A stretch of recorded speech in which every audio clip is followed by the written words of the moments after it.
Chris, I was wondering if you want, since you're the first speaker after the intro, do you want to test your camera and your mic, or have you done that? I did not try it yet, so let me do that real quick. Moment.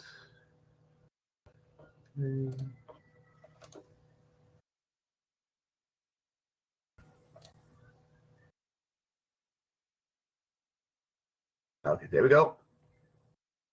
Seems all good. Okay. Yep, looks good. Sounds good. Okay. Is my volume okay too? It's just because I know sometimes it's hard to tell if the volume. Yeah, seems to be good on my end. Okay. Yeah. When I switch from machine to machine, I have to change the volume of my headset. So. Yep. Okay. Thanks. I was wondering if anyone else that's presenting today would want to just test your login and test.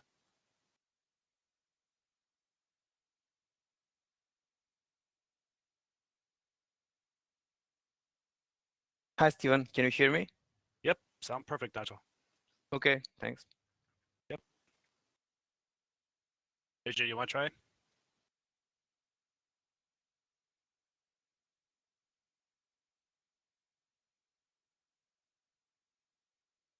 Yep. Hi, Steve. Yep. Sounds good. So my voice is good? Yes. Sound Yep. check. Thanks. You want to try? Can you hear me? Wait, okay, speak again. Just it sounds a little bit soft. Can you hear me? I can hear you, but I was wondering if you could raise your volume a little bit. Okay.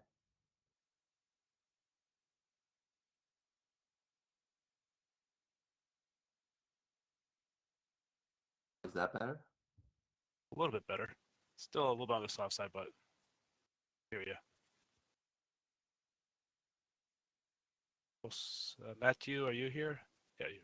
Well, Matthew looks like he's just logged in.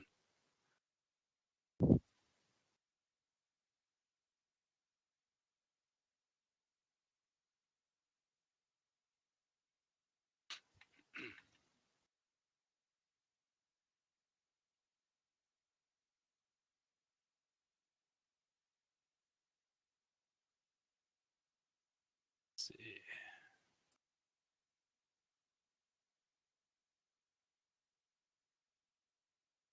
If Matthew's having issues, there. Oh, looks like he's on. Matthew, you want to turn on your mic and test your camera, just for when you present? Yeah, sure. Can you hear me? I can hear you. And there we go. Camera.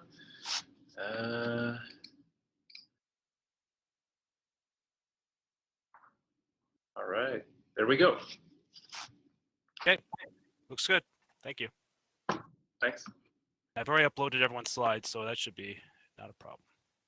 Excellent. So be right back. I'll fetch coffee. I have time. Yes, you do.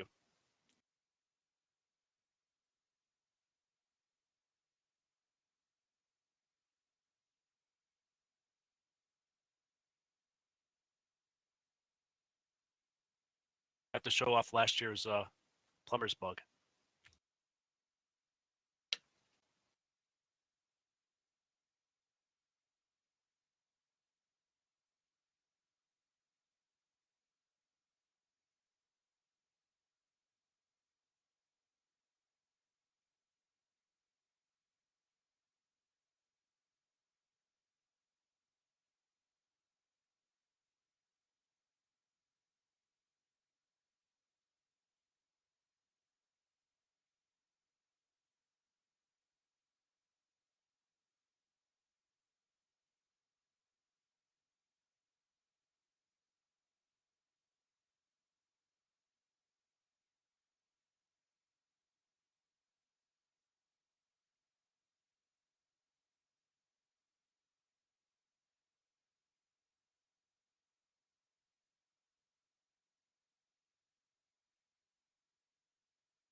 like we already got notes.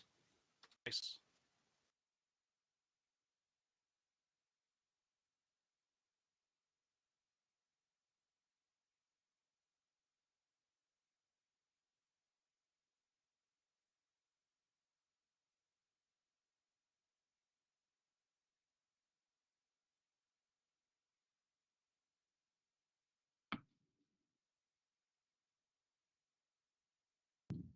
Steven?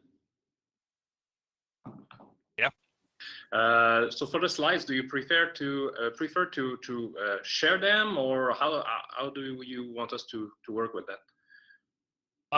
What I'll do is I will go up here and say something like this, and then Excellent. I'll make you presenter, and then you have access to it. Excellent. Thanks. I love BBB. It's really nice. You get to upload all the slides ahead of time, and you just go up there and quickly pick which slides it is, and give someone presenter, and they're off there. That's perfect. Yeah.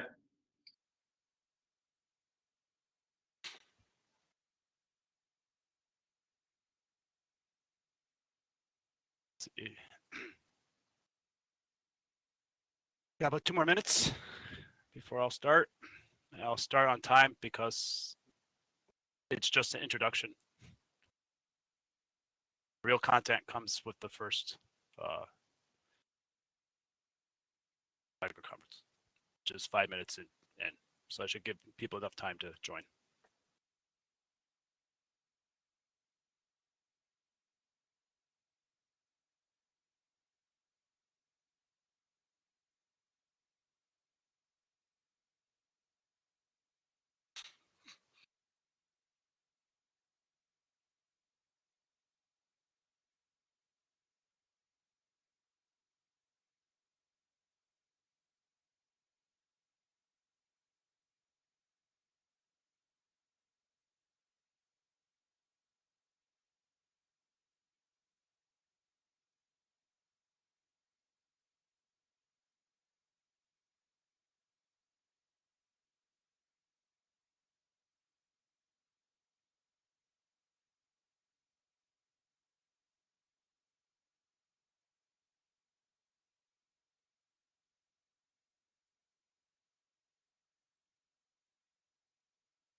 Note might be for those that are looking at the slides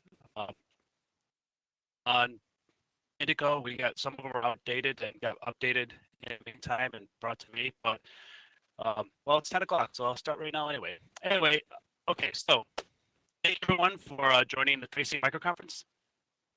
Oh, now my connection is.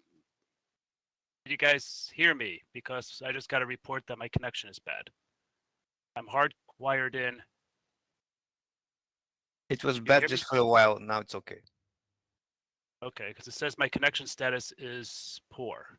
So, which is weird because I'm hardwired in and I have, well, 100 megabits upload. So anyway, let me start again. Thank you for joining the Tracy microconference. And we have a lot to talk about today. First thing I'll do is go through the slides. And first things first, we would like to thank the sponsors. Without sponsors, we would not be here. We would not be able to put on what I would think is the best technical conference that exists. I believe we all get a lot out of Linux Plumbers and we cherish Linux Plumbers. And I really want to thank our sponsors who have made this feasible. Our diamond sponsor is Facebook. Thank you very much, Facebook. Platinum sponsor goes to IBM. Our gold sponsors are ARM and Microsoft, and as been mentioned, someone said 10 years ago, would you ever imagine that ARM and Microsoft would be our gold sponsors? Silver sponsors And by the way, Plumbers has been going on for more than 10 years. So it is Amazon AWS, Netflix, and Red Hat. Speaker gifts were sponsored by Collabora. And for those that fill out the survey, the first 200 will get a t-shirt sponsored by VMware. And another special thanks goes to the Linux Foundation. They've helped us out a lot. A lot of people don't realize how much work the Linux Foundation does to help support Plumbers. They do a lot of the logistics, especially when we're live. And I don't think people understand the amount of support we get from the Linux Foundation. So we definitely want to give them a big thanks and applause. Here's the treat everyone with respect slide. I'm hoping everyone did read this. We are going to be serious about this. We want good, strong technical discussions, but that means you don't need to get personal. We all know how to treat people professionally. No name calling, obviously. And so you can disagree, perfectly fine. The idea of this is to have good, healthy discussions. Constructive criticism is always wanted. You should not be upset if someone says you're wrong and has evidence why you are wrong. You can't just say you're wrong without telling them exactly why. So be considerate and let's make sure that everything is very productive. Housekeeping rules. What we found to be very, very efficient for having a virtual conference is everyone keep their microphone muted and their camera off. If you want to ask a question, and we encourage people to ask questions at any time, even during the presentation, especially for microconferences. Microconferences are specifically made for discussion. The presentations are to help in the discussion. You're not just having a presentation and then that's it, and just a Q&A. This is not a normal like talk that you would see at a conference, other conferences, or even like the referee track. Microconference topics are basically like virtual meetings right here, or on live, it's real meetings. So if someone's giving a presentation, you don't understand something, feel free to interrupt them, bring up, and to do so, by raising your hand, you would turn on your camera. That's basically equivalent to raising your hand, and then ask your question, to unmute. And then when you're not talking or if you don't have anything to say, just turn your camera off. I've seen other conferences use the same format so it must work. And the planning committee, Dave Woodhouse was chair this year. We have Elena Zanoni, Kate Stewart, James Bottomley, Christian Browner, Jonathan Corbett, Guy Lunardi, and myself. This takes a lot of work to pull this off, and everyone worked really, really hard. So thanks, everyone.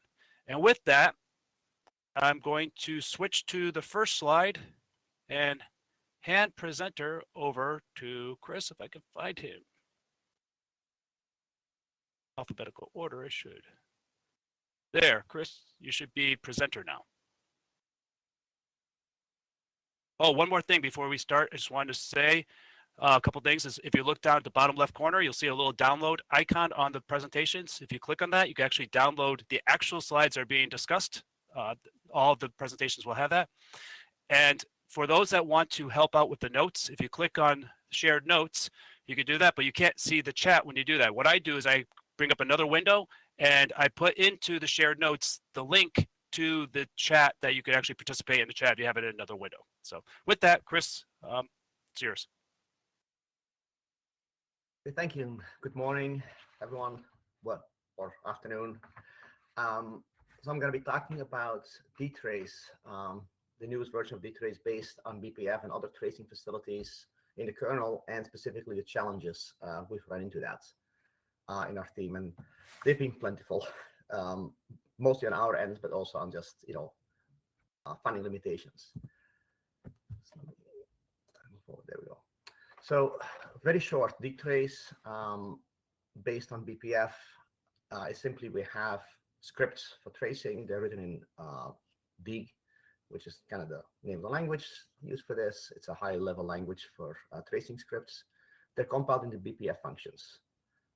We also have dynamic generation of trampoline BPF programs that then will be attached to probes, and they call those different functions depending on which clauses need to be executed for a probe.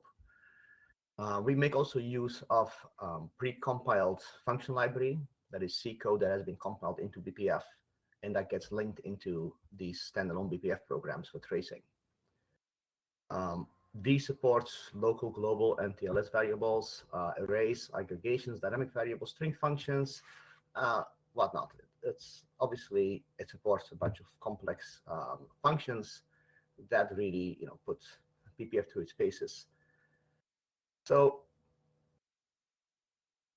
bleeding edge functionality is cool. I think we can all agree on that, and so much is being done on BPF that literally, you can skip a week and go check what's happening with new patches, and you get amazed by what further progress has been made, and that solves many problems. Many times we've run into a problem and go look on BPF Next or look on the mailing list what patches have been posted, and patches have already been out there for a while for things you run into, but the problem is production systems don't run bleeding edge kernels.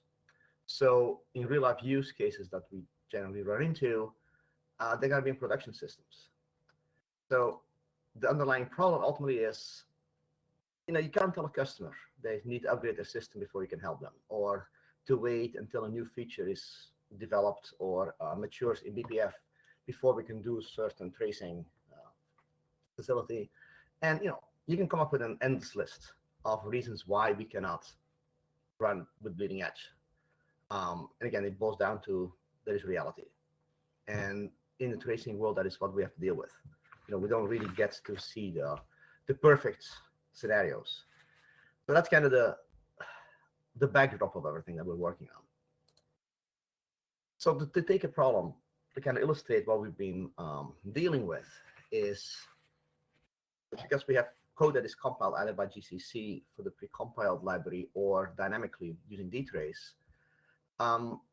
We have a limited amount of registers, so we spill registers to the stack.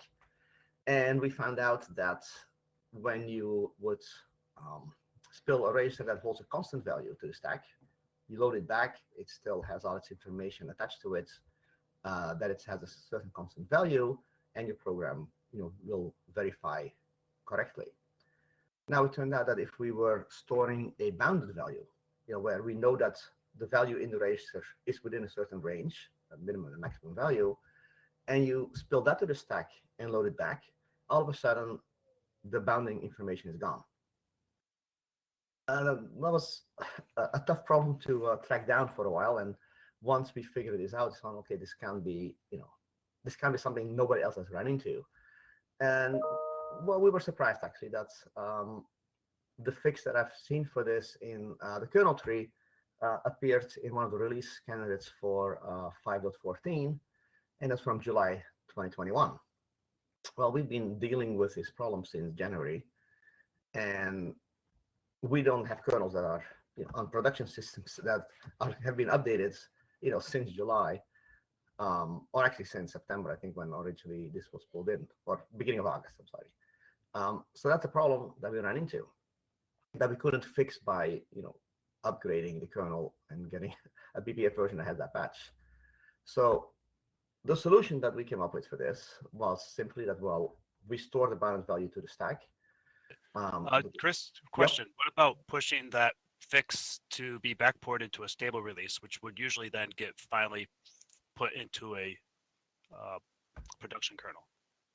Yes, and that's actually in this case that was a solution that was fairly easy to go with, and that's maybe what's a better illustration. Kind of doing the good case, bad case in a minute. So that was one of the cases where I can do. In other cases, it's been more complicated to do backports because fixes have ties into other components. So yes, in this case, definitely backport was an option. In the short term, we had to come up with a workaround until a backported patch could go through sufficient testing and get through a release. So, but yeah, definitely backports is the first thing we always would look at. So as the workaround, we basically started inserting explicit bounds checking whenever we would load the value back. And since we're generating the code dynamically anyway, we know basically what bound checks should be put in place. The only reason we need them there is so the verifier will allow the code to validate. So you do that using conditional jump. The verifier looks at those values, the value ranges, and updates value ranges on the registers. So that solved the problem in the short term until we would have a backport. But that got us into another issue, and that's with branch prediction. When you're doing a comparison between two registers, and one of them has a bounded value and one of them has a constant value, prediction is attempted, is trying to figure out, do we know based on these ranges which branch is going to be taken, and how should we handle that? And then the bounds get updated based on that information. Now we found that if the constant value is in the destination register and the bounded value is in the source register, that case was not handled and is not handled. So no prediction is attempted, and worse, the bounds are being updated incorrectly. So there's no patch that I've been able to find up until this point yet, and I'm actually going to be submitting a patch for that this week.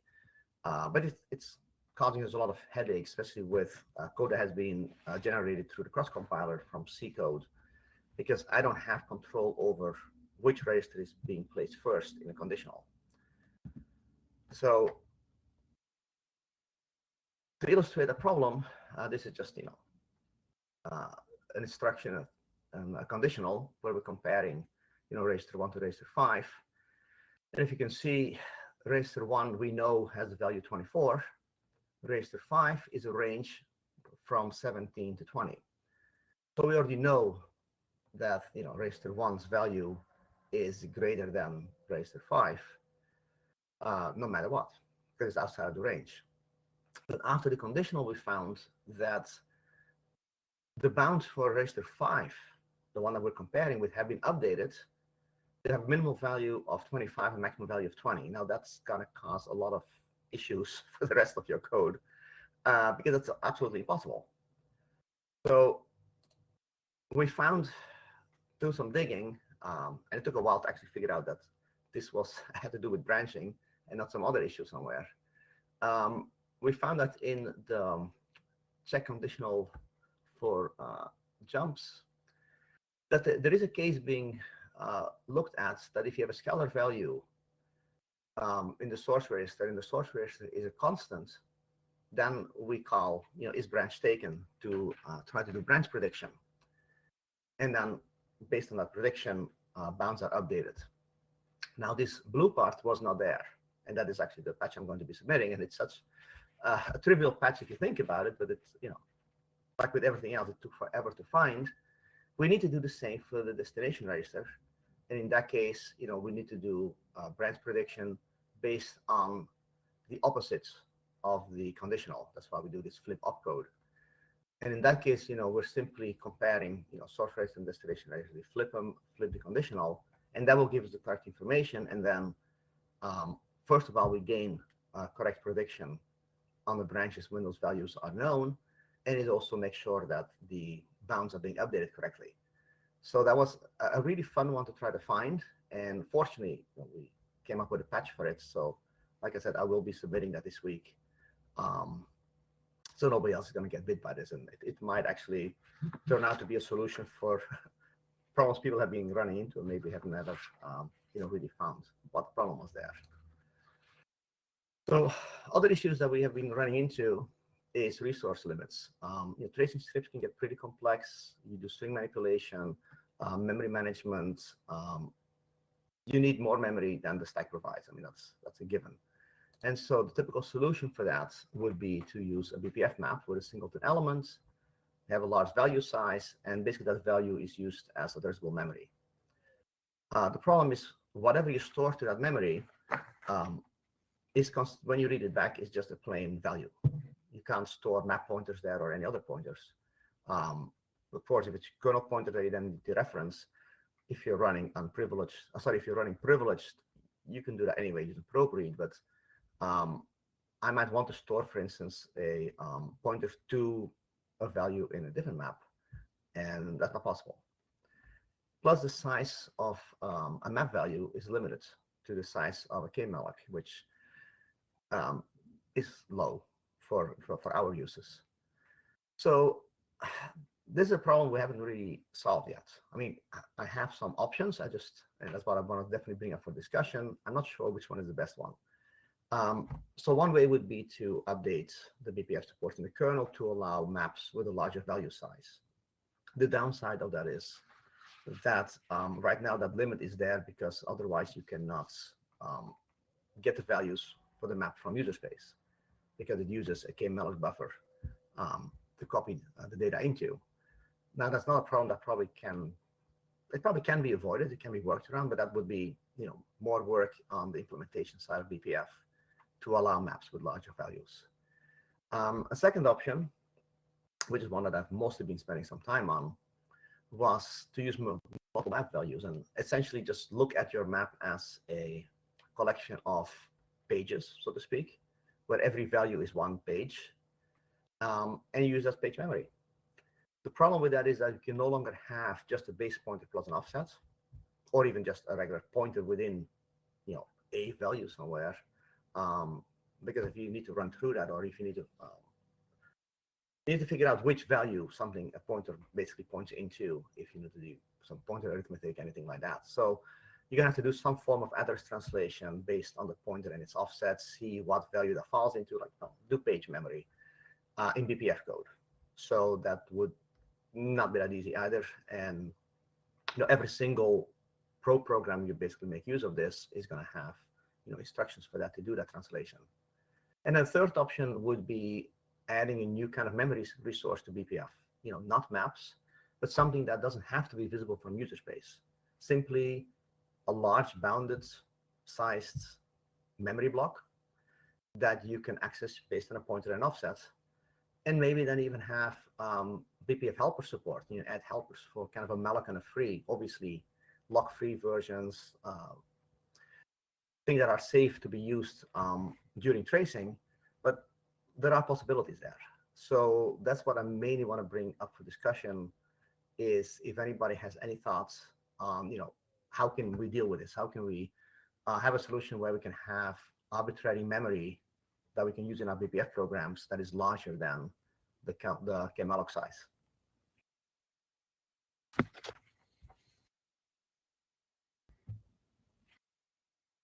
So do we have any BPF folks here? Hopefully.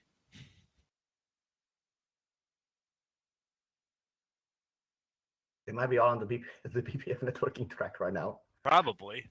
Yeah. So that's the only sad part, is I could have about this. Yeah, and it is definitely it's an issue that's as we have more tracing programs, it's going to get more complicated because there is more data we need to store. There is more need to be able to do things, especially if you do string manipulation. You may have to copy strings to be able to work with them. And with tracing, since everything has to be allocated statically, you need to basically have a fair amount of memory resource behind you. Other issues that we've run into that I just want to highlight real quick is complex scripts and functions need loops at some points.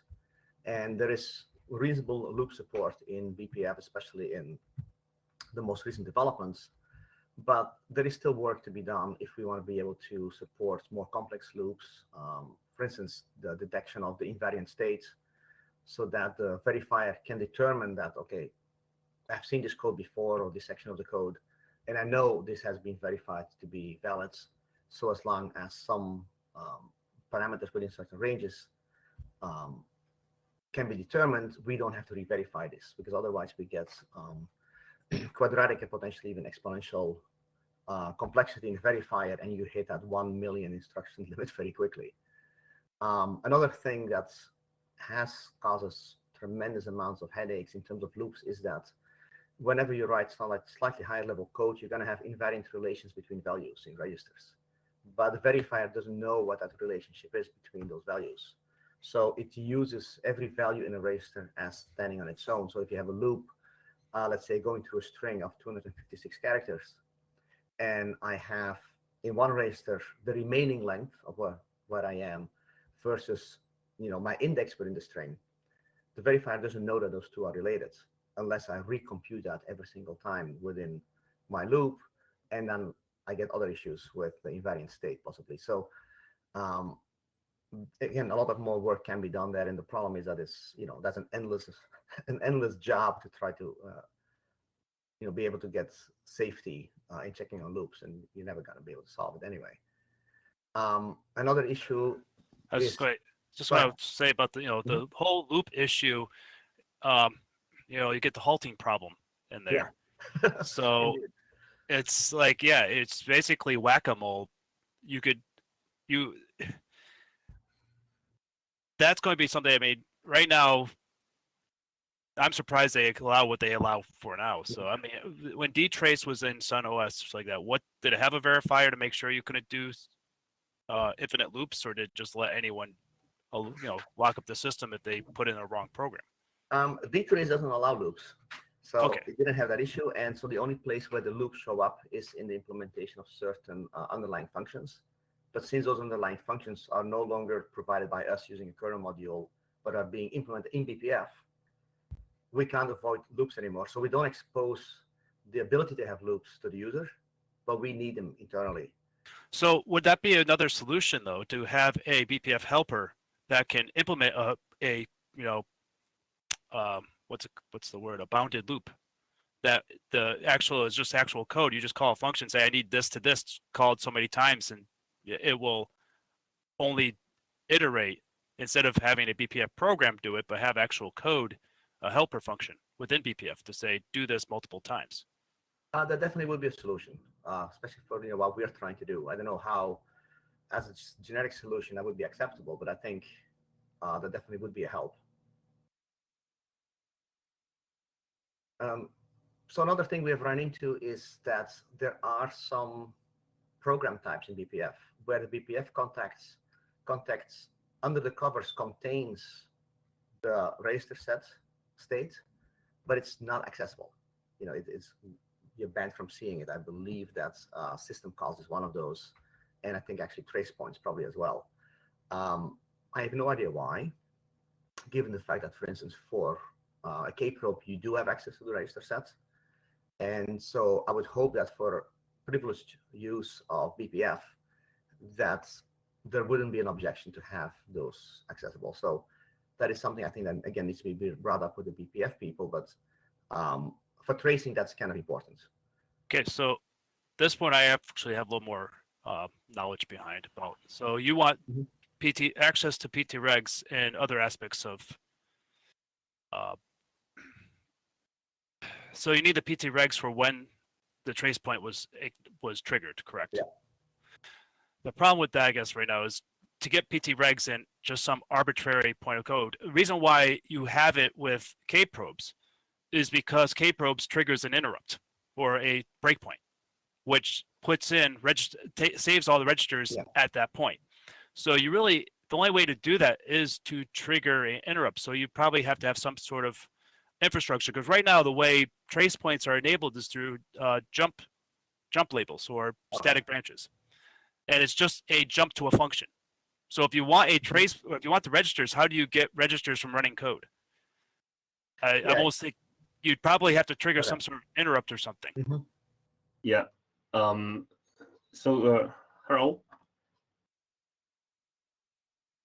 Well, we can hear you, Masami. We can hear you. Okay. Yeah. You could probably marshal them into function arguments, as if it was a function call, and not the function call out when it's not in use as usual with this sort of thing.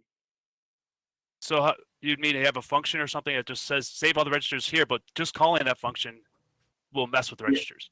Yeah, even though, actually that we can save the registers, PT regs, but the PT regs, the contents is depends on where did you save it. So that the trace point is currently using that jump label and inner function was a body.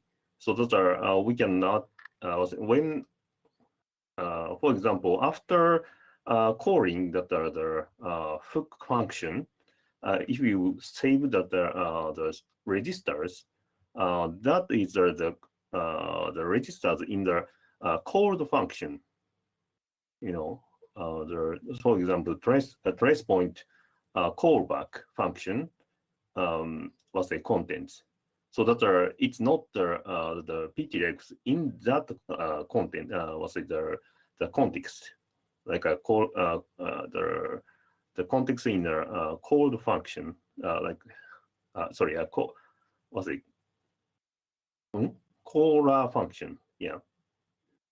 So that if you use the kprobes breaks into that context, so that and save it, so that you can access it.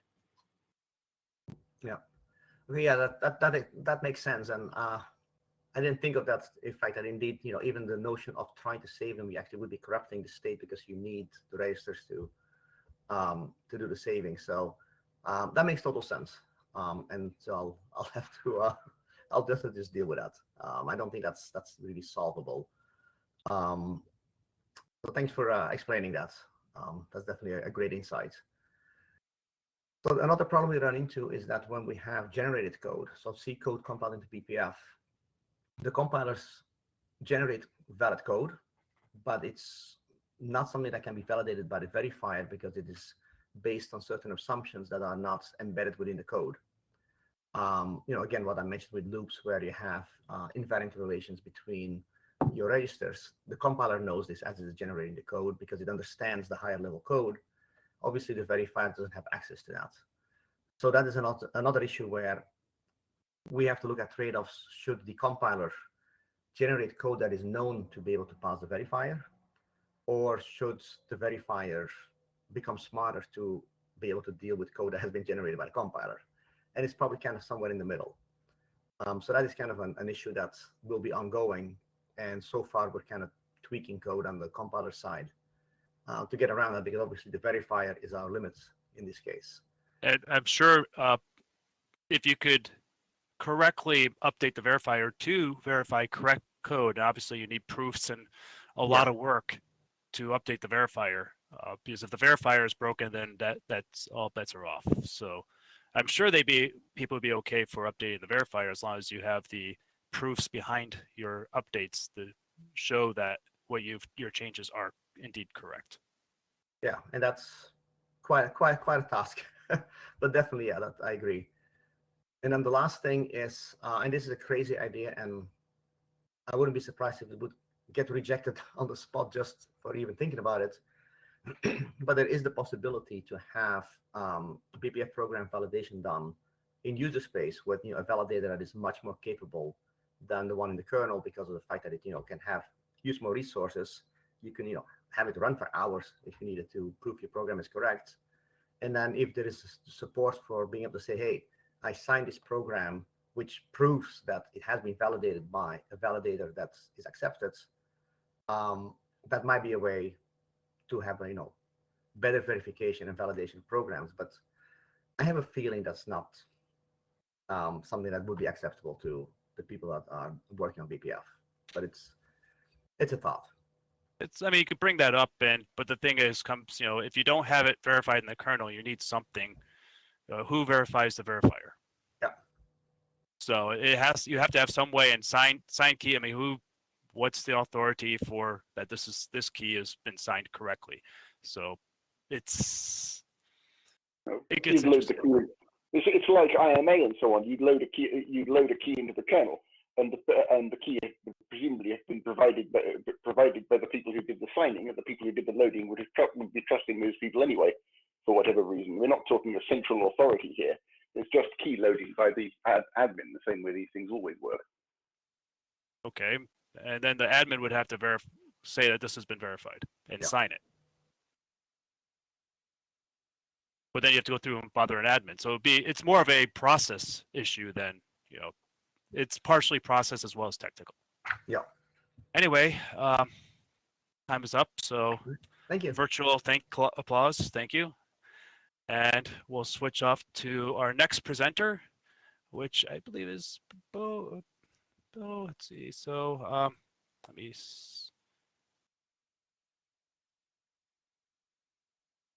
switch and switch slides. Actually, Good? Can you all hear me? I can hear you. Is this the one you want? Is this your slides? Yeah. You're off. Uh, You're on. great. So I wanted to talk about user mode applications in Linux sending diagnostic data to trace event. So today you have to use uprobes essentially to get data from user mode into like an eBPF program, which we just talked about a little bit. And that has its own issues that we kind of have to deal with. So uprobes gives us the mechanism where we want to trace something, and when something is not listening, we have very little overhead, right? So that's beneficial to us. So we do want a way for user mode applications to send diagnostic data, but we also want a way for it to work across multiple languages and binary types, which is not impossible with uprobe. It's just becomes quite hard for like something like C# or JIT code or Java, where there's no clear like offset or even a place to patch a NOP to an int3.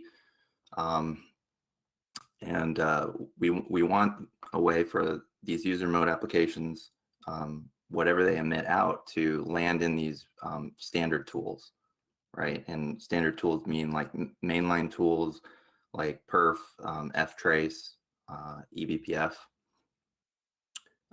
We're trying to get things to line up behind eBPF. There was another talk about porting eBPF to Windows, which is a current work. So we would like everything to land in eBPF eventually. So this is our typical problem scenario that this problem is trying to address for us.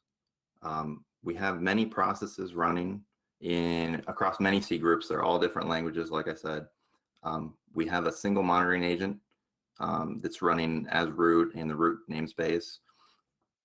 And we go and try and enter those namespaces to gather all the data we require. So for uprobes, we have to enter the namespace and figure out the real binary path from the mount space perspective, because we're hooking in all the loads from perf events, which is giving us like the per namespace or the per C group mount namespace pathing. So we have to enter and do all these jumps and dance to get everything to line up. The other thing is we have multiple teams and projects running multiple tools. So you might have a team running LTTNG, for example, for their user mode data. You have other teams that are using uprobes. You have other teams that are up in the kernel. And so we're trying to correlate all that together. So what we want out of this discussion and this kind of solution that we're trying to target is consistent data across all these events. So if we stick in kernel and we stick in uprobe, we can get consistent data. Like we can get the PMU data that we want. We can get user mode stacks, kernel stacks. We're really trying to avoid having to mix technologies and have to merge and decode on the machine. There's some cases where we do want to decode on the machine, like live decoding. That's when we typically use eBPF. And then there's other times when we want to be extremely light on the machine. We monitor the entire machine and we egress that data off somewhere. And so merging and decoding on the box are not something that's useful in terms of cost or CPU or carbon. And the last thing we really want out of this and is driving this is the not having to, like, while we could have daemons and agents running in each namespace and doing some shared buffer or relaying data around to avoid the namespace, there's places where we run where there's many containers. and the agents would become, you know, a burden to run and to keep like their memory, just having them up, right, is just the memory use is a lifetime. The potential for them to leave something in a bad state in a namespace is something that we want to try and avoid. So I've submitted an RFC patch to the tracing development mailing list, and this is kind of the proposed ABI that's in that patch, and this is probably going to be the core discussion, I assume, between us all, is that if you have a user mode application running and you want to submit something directly into a trace event, so there's no uprobe overhead costs to go from, you know, the int3 to the die chain handler to go figure to, you know, run single step and then go figure out all this stuff. That can become quite costly compared to this ABI, this approach, which is we have a file, a tracefs file that's available that we would be able to lock down as much or as little as we would like. And once you get that file, you run an ioctl on it to register what event you want. So essentially, like in this case, we have a my user event, right? I run ioctl reg. In the kernel, that reg is actually creating a trace point, and it's creating a trace event class, and it's wiring everything up. And the return value of that ioctl is the ID that you can now use. So it's not the actual trace event ID. It's like the user mode side of an event ID. And at that point, after that ioctl's run, you know, all the normal stuff lights up. So I can go see, you know, my user event in tracefs or perf or eBPF. They're all accessible as if they came from a kernel module. And once the user program has run that reg on the ioctl, they can call the write syscall to emit data. So this would be the same as if you enabled the inject kconfig and we're wanting to write a payload into an event. So you just call write like whatever is sent in that single syscall is replicated out to perf, eBPF, ftrace, whatever probe is currently attached to that trace event. So you can't do multiple writes and expect that to show up. So you're limited on the data size of the syscall for write, but for our cases, our data payload is pretty small, and I believe there's also limits in the underlying trace event and buffers. I don't know if eBPF would theoretically have a limit. And then the other thing is status. So status is interesting here, right? So uprobe has its status by when someone registers to listen on an event, that binary location gets patched, right? And in user mode, we don't have that mechanism, nor do we want to have the die chain handler overheads and things like that. So there's a tracefs file that's a mmmap file. And the idea here is that the kernel will have a shared page or shared pages out that are read-only to the user. And as events are registered or probes are hooked, we update that map to represent bits that mean it's enabled or not. And the current idea is to have bits 0 through 6 be the mechanism in which the probe attached. I think there's currently only realistically 2. There's the probe and the perf probe, although in the future there might be more. So the thinking here is bit 7 is reserved for others in case we have more than 7 that show up. And if nothing's listening, it's 0. So from the user mode code perspective, you just check hey, is this page is this byte in this page non-zero or not? And that would tell you to do the write syscall. So when tracing is not enabled, all you do is you take a branch and hopefully you're labeling that unlikely in GCC. And so it's a very, very minimal impact when you're not tracing. And the way you know which byte to access in the events page is that return value from that ioctl is the event ID. And like I said, that event ID is a pseudo ID. That's a user space ID.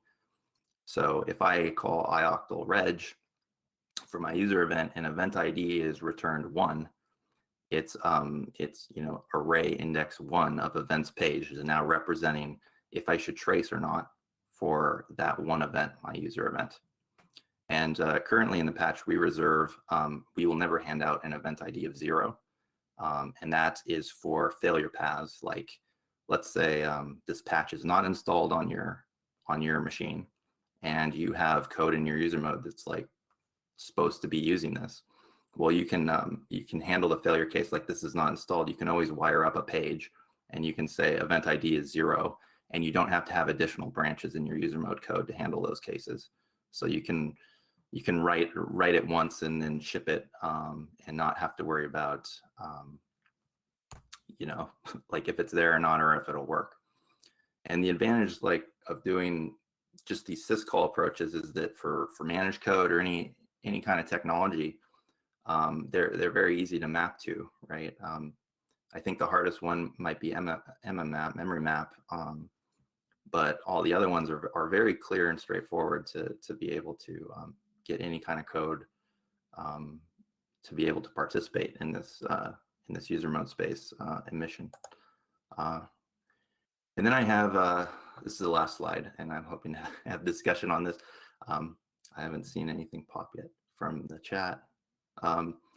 So Masami has raised his hand, so but you could finish. You finish if you want. Masami, you want to talk now, or you want to wait? This is this last slide. Do you want to listen to this, or do you want to? Yeah, I can wait. Okay, so finish the slide, and then we'll have the discussion. Yeah. So this is the flow. I tried to represent this as simply as I could, just so it's very clear, and it's I don't represent the open or close syscalls here, but the idea. I guess I can use my pointer and you guys can see it. The process would start off with the user process opening the file, obviously, but then the first thing they would do is run an ioctl to create or register an event. This would then just go look up or create a trace event and trace point and dynamic event, that whole song and dance. At that point, if it's not already registered, obviously, if it's already registered, we would just hand you back the ID that's there. This trace point, it updates the probe and perf probe to handle some proxy functions, which are right here, which are basically whenever this probe gets called, hey, I want to, like if it's the normal probe, I want to run ftrace. I want to, get this data directly into ftrace. If it's a perf probe, then we have checks where it's like, hey, if do you have an eBPF program registered on this call? If you do, we pass the user data directly to the eBPF program without any data copy, and we let the eBPF do the full probe copy from the user space into the kernel.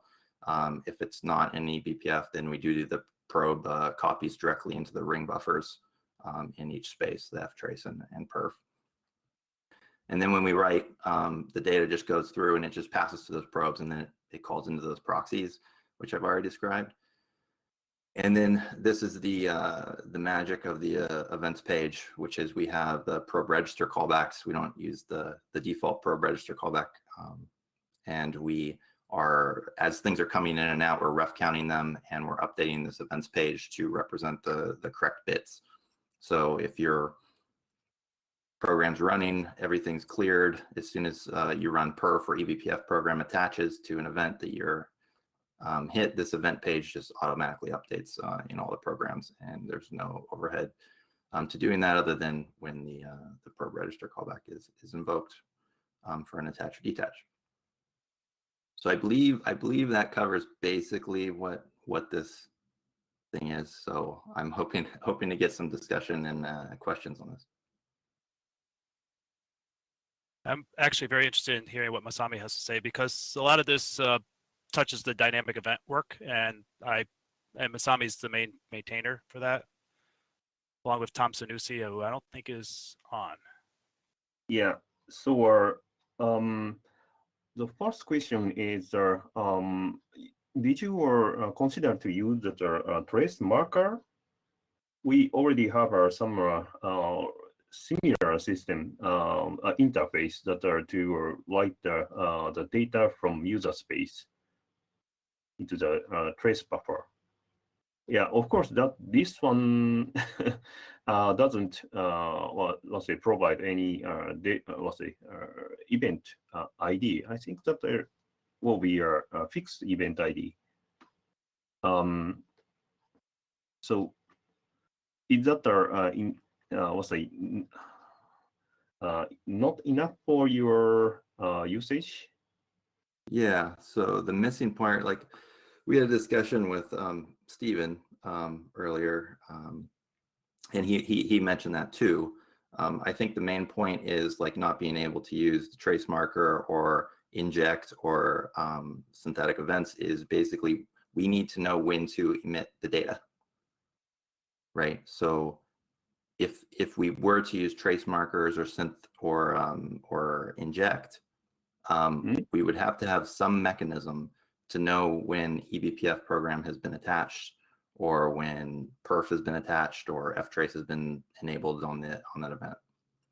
I think the way I understood it, correct me if I'm wrong, is that they also like to have like different events, specific events that can be enabled and disabled by a third-party process, and attach things like BPF programs and such, so that trace markers, like everyone could write to it, and it's just right into it. But the question is, can we trigger instead of writing to the buffer, but trigger a eBPF program to execute, or some other perf? They believe what they told me was that they want all the bells and whistles that come with a dynamic event.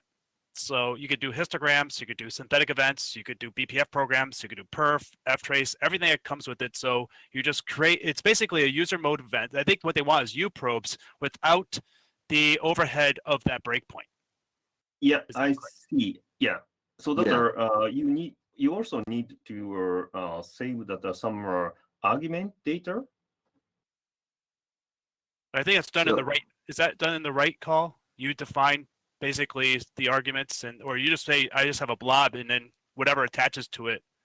Yeah, we go back to your one page, the ABI things. So as far as I can see, that it's just pass the string data. Is that enough for you? So that's what we're currently using, and we're trying to figure out. I know there's other topics today that are referencing argument decoding in BTF and things like that. So I'm interested to hear the thinking on that. But right now, how we're using it is we have an anonymous blob, like Stephen was saying, and we decode it in the eBPF program through shared headers. So like when we build our tool, we'll output headers that you can include in your eBPF program that will decode it. That's how we're currently handling that. So that's you can send like a binary packet to the log, and it will check it will be the format will be checked in the kernel, right? Yeah, I mean it depends what you're. In eBPF, we decode the whole packet. In perf and ftrace, the packet just is represented however it was called in the right call, and we don't muck with it at all.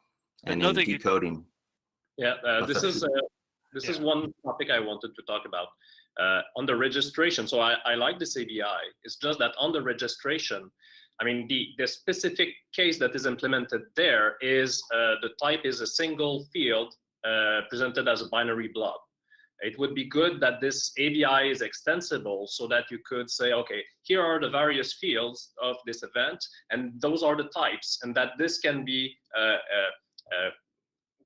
this can grow in the future.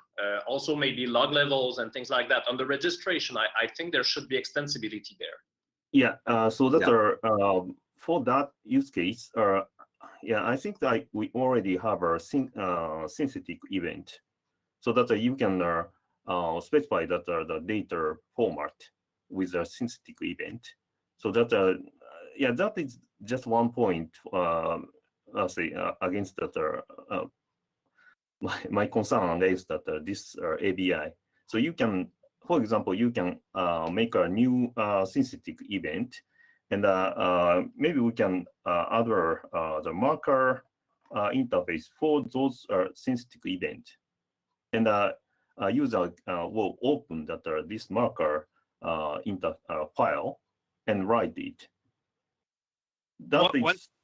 Yeah, so synthetic events like a type of, I mean, we could create a format API. So instead of like one thing, instead of the IOCTL or writing to a file, instead of just writing, here's my event, give me an ID, we could probably define what, have some sort of API that defines what the fields and everything for that API. We give named fields, data sizes, and you could just say an array. So you could just even still put in a binary blob, but call it something. One thing I forgot that I don't think was mentioned here is they want normal user space to be able to do this. And one thing, you can do that today with the normal set. You can actually make the TraceFS file system after you're mounting it into a, oh, by the way, I just realized that was 3 minutes. Make the normal file system owned by a group. You could set the, TraceFS owned by a group and specific files or owned by groups or writable so that a user could belong to that group and actually access it. And I believe that was acceptable if you could say, hey, non-root users can actually access this, and that's one thing we want to make sure. So creating a synthetic event, making a file. So one thing I kind of like about having this user events data is the fact that you could say users only have access to this one file that they can touch, and not the synthetic events, because the synthetic events could create K-probes and a whole bunch, you open up a whole bunch of can of worms by giving the synthetic or the K-probes or dynamic events access to non-root users. So no one can delete it. Okay. Right. So in fact, actually, that was one of the use cases. They don't want people to read it. They don't want those that write and create the events are not going to be the ones reading it. It's going to be the sysadmin that's going to be reading these events. So you start up this program in a user mode, normal user mode. All it has access to is that user events data. That's all it has access to. It creates the events that it's going to show up. It can't even turn on those events. Now, but admin come in and turn those events on and see what these processes are doing. But when this event will be removed, and how we can list it up? I think we had that as when when that file is closed, the event will be removed. Is that what we had? Well, so there's an IOCTL currently to delete, and you can only delete if everyone's closed it down. So if it's not busy, you can't rip it out from underneath people. So the other thing is all these events are isolated to a subsystem. Okay. To the right, so they are not like, you can't just make something look like the scheduler schedule event. They're very clearly locked down, and there's only a certain amount of them, so that someone can't liquidate all the trace event IDs, because there's only 2 to the 16th, I think, trace events. Okay. Anyway, I think that are the okay. I see. The proposed API will be okay. What I would like to add is I think this one can be programmed over the synthetic event, so that the passing that the synthetic event syntax to the IO control. Yeah, I think, okay, first of all, we're going to have to push this offline. And Masami, I think you have some really good ideas, and we could talk about this, but I think what we're going to do is let's resend those patches, and maybe put into the notes here a link to the patches, or in the chat for what was already proposed. Let's send it out. And Masami, now that you have a good idea what's being proposed and the ideas behind this, let's continue this off onto the mailing list. And I think those are really good discussions. Thank you both. I'm going to now switch to the next, which I think is Dancho. I think you're up now. So enter. Okay, can you hear me? Yep, and let me give you presenter access if I can find your name. That's right, you're a moderator, so you're up on top. You could have actually taken the presenter. Yeah, but okay, and now I see the But slide. yeah, you're presenter now, so. Yeah. Okay. So hello everybody, my name is Jordan Karadzov and I work for the VMware's Open Source Technology Center. And today I'd like to discuss with you our different ideas for tracing containers. This actually, the discussion will have a little bit to do with the actual tracing. It's more how to hook to a container, but yeah, let's move on. So next slide. So today, the containerized workloads are getting more important and providing some way of seeing what is really going on inside, some observability inside the workloads. It's getting more important respectively. But actually, before we can even say that we trace the container, we need to define what is a container, because as we will see in a minute, the problem that we have to solve actually depends a lot from our definition of container, and it can be relatively easy to solve in one case or very hard in another. So the first definition of a container, which may sound ridiculous on first glance, is to say, okay, container is just this thing that Docker creates. But actually, if we stick to this definition, everything, it's much easier. Like a small variation of this definition is to say, okay, container is everything that is compliant with the so-called open container initiative, or OCI runtime specification, which is again, so the Docker containers are compliant with this specification. So this is like a variation of the definition, but the more broad or loose definition to say, okay, container is just everything which is a bunch of user space processes which are isolated in namespaces and are controlled by C groups or control groups. So if we choose this definition, then the things are getting more problematic, and we'll see this in a minute. So the first thing is, so tracing a container, as we already mentioned, container is just a bunch of user space processes. So tracing a container is in principle not really different from just tracing a regular user space process. But the point is, so what defines the container is the so-called parent process, the first process which starts the container, and all the processes inside the container are childs of this process. So if we are tracing by the time when a container gets created, what we need is to get the process ID of the parent process, and we need to get it as early as possible, because we don't want to miss anything that is happening inside the container. And as I mentioned, creating a container is just a process of isolating in namespaces and then giving the control to C groups. So there are a very few system calls which are involved in this process. And if you trace the system calls, there is a straight way to actually detect that a container is being created right now. So the first thing is you can detect when the C groups are created, because this is just creating a directory inside the /c/fs/c groups. So if you trace this system call, you can detect when a new control group is being created. Joran, Christian Yeah. has raised his hand. Yeah. Yes, Christian, please go ahead. Is it okay to say something during the talk? I really don't. Yes, Yeah, it is actually. Okay. Yep. Yeah, this is I'm sorry, this is a very annoying problem. To define what a container is, I think it's from my point of view. The LNTTNG guys probably have to say something about this as well, because they offer something like this. I think defining what a container is will be kind of difficult, and I don't think you will be able to cover all cases nicely without like inducing very high implementation costs. One easy suggestion that I've always made to people is to say a container is defined by running in a separate pit namespace. because by the time you create a new PID namespace, you have a PID1, so you need to have an init, some form of init system that deals with and handles with signals. So anything that is separate from the host namespace, host PID namespace essentially runs in a separate PID namespace. I like to define that as a container, and this should make life way easier.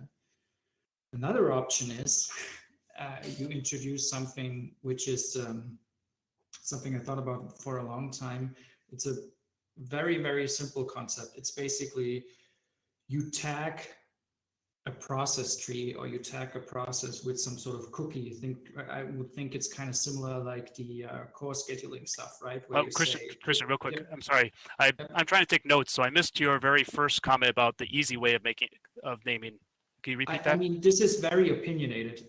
But no, that's fine. I just want to write it down as notes. So you said the you easy one. say a container is defined by a new PID namespace, because in a new PID namespace, you're essentially that I always like to define it as this is the point when you create a new system, because you have PID1 and this is responsible for reaping all of the children. When PID1 and the PID namespace dies, all of the other processes automatically die as well. So this is a nice definition of what it means for something to be a container, I think. But this is very opinionated because we have workloads out there in Kubernetes and whatever it is that we nowadays all do, where you share PID namespaces between different containers, and these cases will be hard to catch with this definition. I understand this, but from a tracing point of view, this is really nice, because then you can say anything that is contained within this PID namespace, all of the processes that belong to this PID namespace form a container, and it's very easy because you essentially have an in-kernel tag for what a container is. And my more complicated, annoying proposal is to have a way essentially for a user space process, and this is vaguely related to what once was proposed in form of the audit ID, where you essentially say, I'm allowing user space to set a tag, like for example, a process tag, but not in any elaborate sense, but you essentially mark a struct PID or something with a given cookie, and you say, this is a container, this is a cookie for the container. And every process that is spawned of this initial process will get the same cookie. This is also a way to do it, but this requires kernel changes. Yeah, actually, we are also thinking about this kind of changes, but this was on one of my next slides.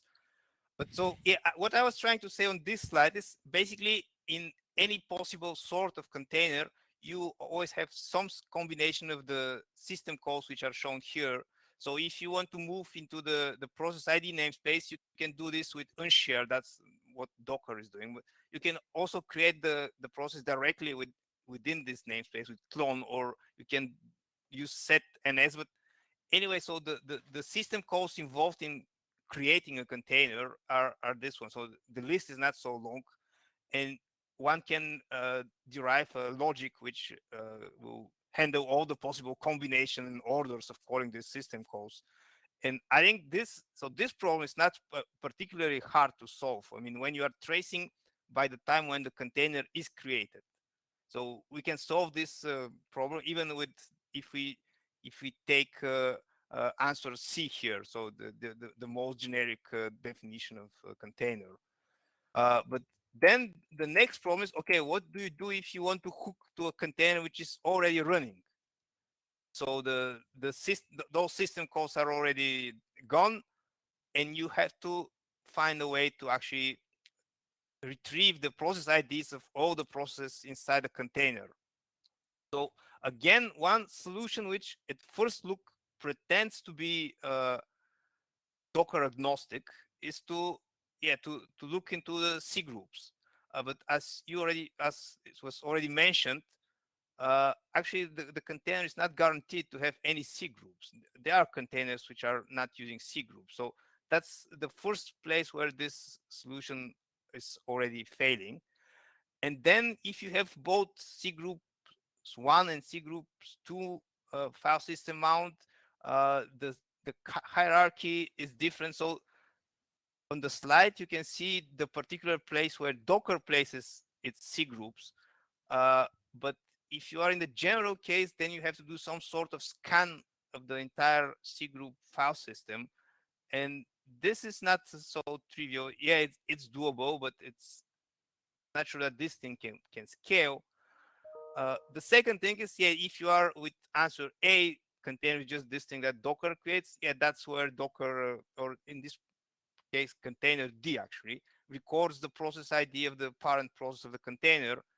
And they're actually, so this particular path may change from different versions of Docker, but containerd actually provide tools for you to retrieve this. But again, this is only for containers created by Docker. So it's not going to work in a general case. And of course, once you get the process ID of the parent process, you can figure out all the childs, of course. Another possible approach is to just do some sort of brute force of all the process running on the system. And if you check what is being mounted, what are the mounts of each process, you can actually figure out the process which are mounting different container images. So that's another way you can actually get a list of all the containers running on your system. Of course, you may have different number of instances of the same container image running. But again, this can be figured out with just looking into the prots file system. So that's another solution which I'm not sure it's going to scale. And yeah, what we want to ask is there anything else that one can do? Is there anything that we are missing? And is there any standard way of doing this? Or if it doesn't, is it be crazy to think about actually introducing some standard for solving this type of problem? Yeah, Matthew, I see you want to add something. Yeah, just one point. So in LTTNG, the kernel tracer, we trace the containers by inode numbers. So this is really the unique system-wide number that can be applied.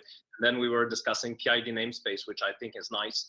One thing we notice is missing is that the notion of a user-given name to a container, the kernel has no knowledge about it. So some kind of tagging that could be given by user space to a PID namespace might be really, really interesting for tracing purposes.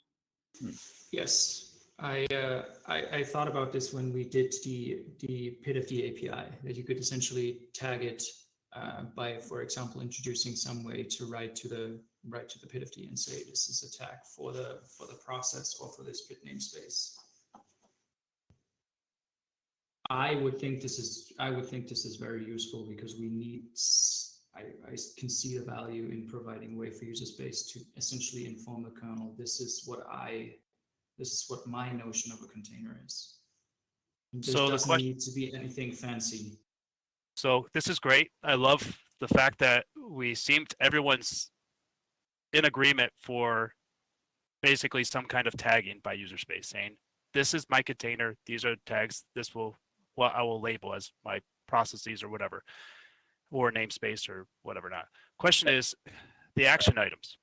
How will we get, or go on, Matthew. There was a lot of discussion in these slides about using the PID as an identity for the container. Be aware that if you have nested containers, the vision of a PID from user space varies depending on the point of view. So just be careful about that. Okay. Yeah.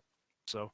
Yeah, but anyway, I think that the usually tracers will be used from the outside of the container, so that the PID will be the good key for identify that the namespace or C groups. I think that we'd better to split that the namespace support and C group support.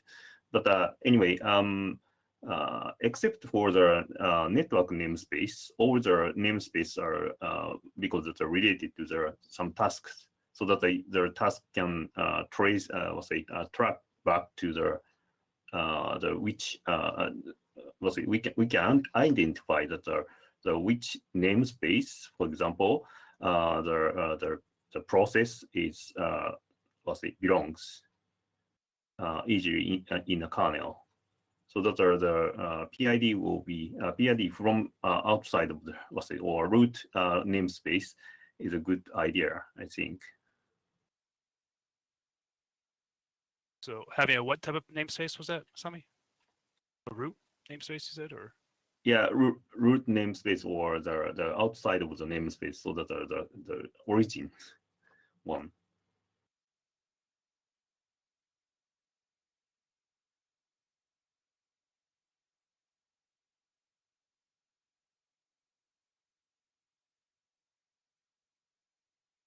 So And Okay. also, yeah, I would like to ask you about the idea, this idea.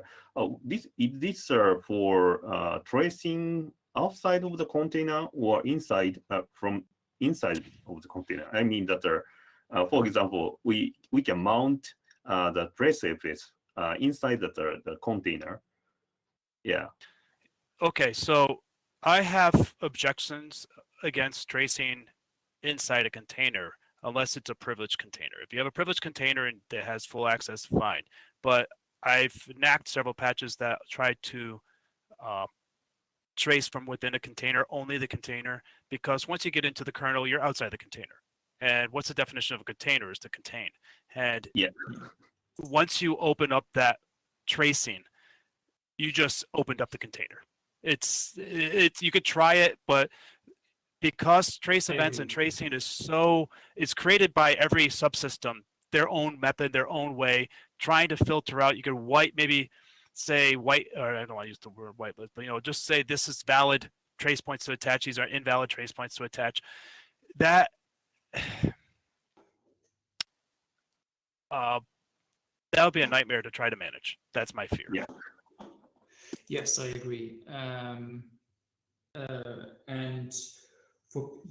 for example, if you use BPF, if you use BPF trace, there is potentially a way we've shown that this works, where you can. I don't want to go into this into detail, but essentially there is a way to make this work even for unprivileged containers, but you need a privileged container manager that supervises the system calls of the unprivileged container. And then, for example, you can have a list of allow listed BPF programs, BPF tracing programs, for example, that the container can ask the container manager to load. This works. This is a way around this if this really becomes a use case, but I don't think it will ever be possible to do tracing from an unprivileged container. Sounds dangerous. I think that tracing system calls specific to the threads running within the containers might be a special case, because this is so close to really what user space is doing within the container. That might be the only special case I see. And system calls are actually meta trace points anyway, so we could actually throw that in there and have it just something different. Just put them in a different category and say, here's, or a different utility that could be done later. So just want to follow up on. I have one more slide, maybe. Okay. And we were kind of already in discussion on what I'm showing on my last slide. So yeah, basically, so what we want to take from the container, what is the valuable information that we want to extract? So the obvious things are, so the files which the container touches, what it reads, what it writes, the programs that are being executed, the libraries which are used. For example, this problem, what are the libraries used by the container, is interesting because on one hand, you may want to optimize your image. For example, maybe your image contains a lot of stuff which you just don't need. So you can make your image smaller. But it's also a security issue if you have a lot of stuff in your image which you actually don't use. This increases your attack surface. So that's an interesting problem that we can solve, I guess, with tracing. And then network connections. It will be very nice if you can somehow build a map of the services. I mean, how the different containers are talking to each other, what are the relations between the containers on the system, and this naturally evolves to tracing containers on different nodes. And so that's basically everything I wanted to say to trigger the discussion, but the discussion already started. So yeah. Are there any interesting things that we want to extract from the container? What do you think?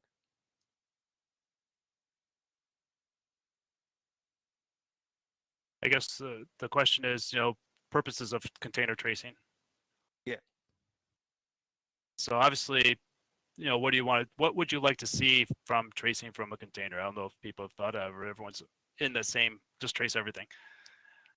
Because what they were looking at is not just tracing container, but also tracing interactivity between containers on different machines. So that requires synchronization across, and again, outside the tracing, it'll be on the host or whatever, or a privileged container would be doing this management.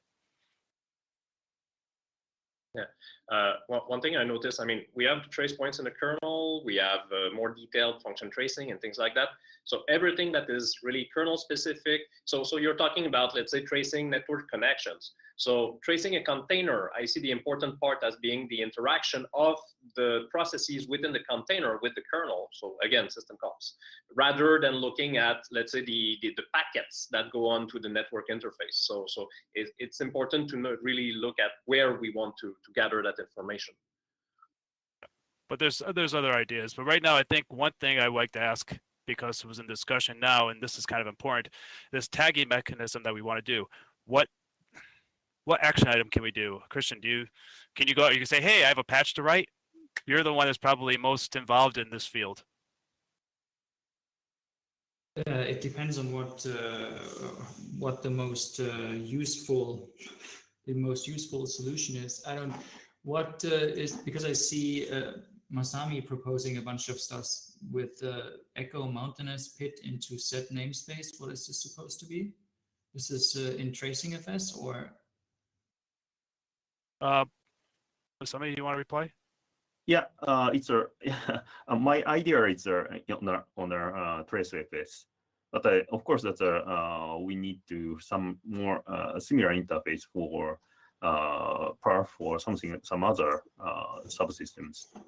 But my idea is actually very simple. So that with some the target namespace and the PID will allow us to make a filter for the container, like a namespace. Is that safe against? You mean the inode number of the namespace to be used as filtering? That's what you're proposing, Masami? Sorry? The inode number of the process of the namespace of the process to be used as Yeah.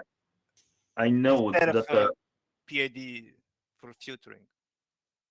So that it's easy to find that for user. Yeah, of course there is some interface to show that each inode for each namespace.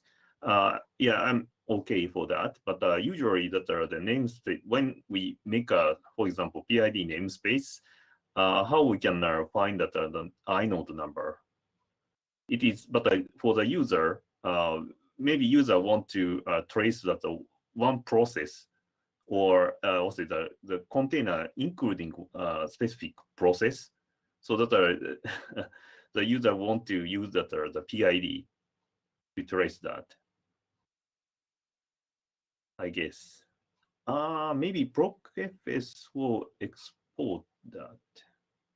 Yeah, of course. So in that case, that the inode is also okay. So Masami, we just have 1 minute left. I think what you are describing here is the filtering mechanism at the tracer side. Yes. The question that Stephen is asking to Christian is about tagging semantically a container, a PID namespace, let's say. Oh, I see. Yeah, that is also. Yeah, through rat/proc or to tracers. Yeah. So in our yes, just to finish up, so I think we probably need to start closing up because it's about time is up. Because one last thing that I want to say, because I haven't looked at the implementation right away, but we have some sort of mechanism for this already, right? I mean, this is how core scheduling works, right? There's a cookie associated with a group of tasks. We already kind of have a label for a process that you can set from outside. Not the same, but it's the same principle. Okay, so I haven't shared notes. I didn't quite get everything. So if those that were discussing stuff, please go review the. I actually put Masami. I didn't quite get your suggestion at the end. If you want to add to it, Christian, please feel free to add more to the shared notes. And right now, I think it's time for a break. So 15 minutes, and then we'll be back. I definitely need a coffee. Thank you, Yoran. Great discussion.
Jordan, your microphone is still up. By the way.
we got about another minute. 37% responses. Back.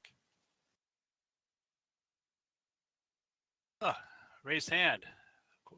Jeffrey Layton, question. Just testing that you raised your hand.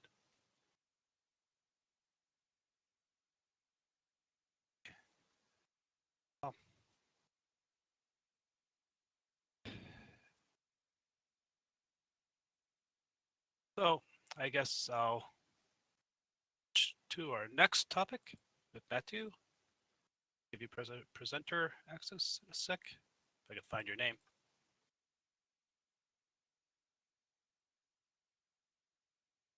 Okay, so you're a presenter, and right?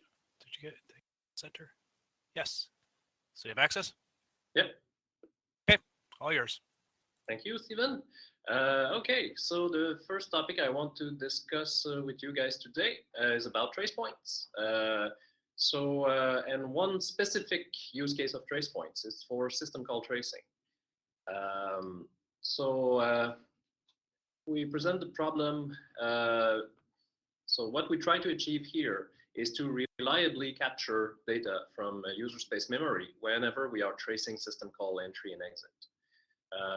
What we want to do is to do something similar to strace, but without the huge overhead associated with scheduling other threads and coming back and forth between processes and doing ptrace peek from remote processes.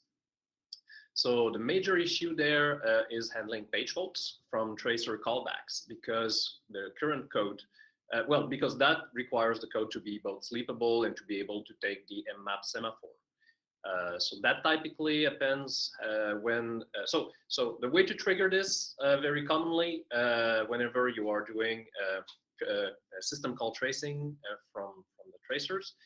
So you either exec or DL open a executable or a shared object, and the input argument, let's say you have a open app syscall and you want to trace the string that is the path that you want to open. Quite useful, quite important in order to track whatever is being read or written to files. Well, if you put that string into the data segment of your executable, so that will be paged in on demand whenever the first access is done. So if that first access is done by the system call, the first system call that is done, open apt, and that happens to be done by the tracer, the tracers currently won't be able to take that page fault. So this can also happen if you, even if you have some, let's say, dynamically allocated memory that holds the parameter meter in user space, and your system is under high memory pressure. So that can be, that page may not be available. So the current status, so the trace points allow in-kernel tracers to hook on system call entry and exit. The trace points, however, they disable preemption around the entire invocation of the callbacks. So we iterate on an array of callbacks and we call them one by one with preemption disabled. So that prevents the kernel tracer from handling page faults. eBPF and LTTNG, whenever they are attached to trace point that allow, so they allow reading user space data, which is pointed to by the system call arguments. But the strategy they currently use is to zero pad the data whenever they would have to take a page fault. So you have missing information in the traces. And since the kernel 5.10, eBPF supports sleepable programs, but as far as I know, they cannot currently attach to trace points. So the solution I'm proposing is to extend the trace point and trace event APIs to allow the, and by I mean both Michael, Janson, and myself. So we are working together on this patch set. So, so it's to extend the trace point and trace event APIs to allow defining a faultable trace point that will invoke its callback with preemption enabled. So, so both sides there need to know that the preemption will be enabled. So both whatever is defining the trace point and doing the calls, and the tracers exposing the callbacks, those callbacks need to know that preemption is enabled, because this is a complete different execution context. So the tracepoint probe registration APIs. So we propose to extend it to have a tracepoint probe register mayfault. So the tracer registering the callback, so its callback knows that the preemption is enabled. And the trick there is to use the task trace RCU mechanism, which has been contributed into the Linux kernel by Paul McKinney, to synchronize the read side marshalling of the registered probes for the syscall entry and exit events with respect to the probe, those portable probes on registration and teardown. But doesn't task trace RC idle aware and all that stuff? Sorry, Peter, I missed part of what you said. Can you repeat that? Isn't task trace suffering from all the old RCU problems that it's not idle aware and it will disturb all CPUs and all the other nastiness? I don't think. Wait. So you're talking about the issue like we had in this, I believe, in the other talk about hitting like no hertz full task stuff, because those RCU, the task RCU is aware of no hertz full and does not do anything with tasks that are running in user space. If the task is in user space, it's a quiescent state, so it just ignores that CPU. If that's what you're asking, Peter. Okay, so then how is it different from regular preemptible RCU? You can take a page fault, so you can actually sleep, not just be preempted, but actually sleep. So the quiescent states are you're in user space, or you voluntarily called schedule. You were regular, so it will wake up all the idle CPUs. No. Oh, and idle CPUs are also, yeah, I believe idle is a quiescent state, or you have to, yeah, I believe so. It's not going to, it doesn't actually call or wake up anything. It just checks to make sure that, I believe idle state is a quiescent state, or we probably have a quiescent state in the idle when you switch into idle. Basically, it says you're not going to it. But wait, if you do a page fault that schedules, can't page faults call schedule? That's not a preempt. Nope. So that might not, are you sure task RCU? As I recall, and I've looked at this a year ago, okay, so bear with me. But as I recall, the strategy there is to have a much slower implementation in terms of synchronize, because I recall it kind of iterates on all tasks. So it's not a per CPU approach, it's a per task approach. Right. So, and that allows tasks to fault and to have some longer read sides and things like that. But but it's not per CPU in this. No, because the task RCU that I asked Paul to submit was for the trampoline logic, because you can never know when a task is on. The trampolines will never schedule out. Will never call schedule. That's task. But that's a task RCU. So this is task trace. It's different. Trace RCU. Yes, they're different. A requirement from both the eBPF guys and myself, where we wanted to be able to sleep and take page faults within the read side. Oh, so basically you're saying you do it only if you do schedule, but you can actually take a page fault. But the page fault could call mutex. Yeah, and that's fine. And then that's actually a sleepable. So it's actually, what is the quiescent state for this? So then why is this better than SRCU? It's faster. So SRCU could achieve something similar, but the read side is slower than task trace RCU. And by the way, do you know that we've actually kind of solved this with the event probes that we just added to 5.15 that just came out? What we've done is, using synthetic events, we were able to attach the entry of the system call to the exit of the system call to create a new system call that has information from both the entry and the exit, but it gets triggered on the exit side. So you can actually get the return of the system call information as well as the parameters. And we use the event probes to overlay and say, hey, this pointer, give me the string. And because it's on the exit side of the system call, the whatever was referenced has been mapped because the system call had mapped that. And so far we haven't, I mean, there is a race condition that we could actually have that whatever got mapped got faulted out again, which is highly unlikely. but possible, theoretically possible. But we've actually been able to see all strings now that we are interested in, because we look at all the system calls that have strings. We just create a synthetic event that will attach the start and end of the system call, and then just read the system call and then convert it to a string on the exit side, and the string is there. So we've actually have all the information we need as of 5.15. Okay, that would be interesting to look at the details because, for instance, exec, which can change ABI between the entry and its exit, and the syscall number changes, so that can be tricky. Okay, also... exec would be interesting. I haven't really taken a, well, wait, this, well, because it is the system, I mean, it still returns, but I have to take a look at it. I believe it would, it's, the process ID is still the same because we usually map it by process ID. So system call entry, system call exit, and process ID is the mapping. So whatever, and since you're not going, it's going, should keep the same process ID. I mean, fork will create a new process, but usually forks don't have things that we usually need to save because we have the information from the actual fork trace point. But that is something that we have, that's our way of getting around the, you know, extracting information from the system call. But you end up in the same kind of situation where you have to be able to take a page fault. Oh, No. oh, you take it after the system call has completed, so the fault has already been taken. Correct. Well, usually, I mean, it might happen that you raise with high memory pressure and it's removed as well. I said that that's theoretically possible, but we have yet to see it happen in practice.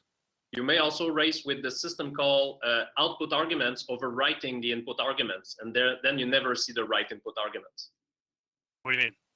If the parameters passed to the system call happen to point to the same memory for input and output, then you never get the input. Well, which system calls do that? It's not the typical use case, but someone could do this. If they want to evade tracing, if they want to evade seccomp, or, I mean, if it's all based on this kind of mechanism only at exit, you might end up in weird situations.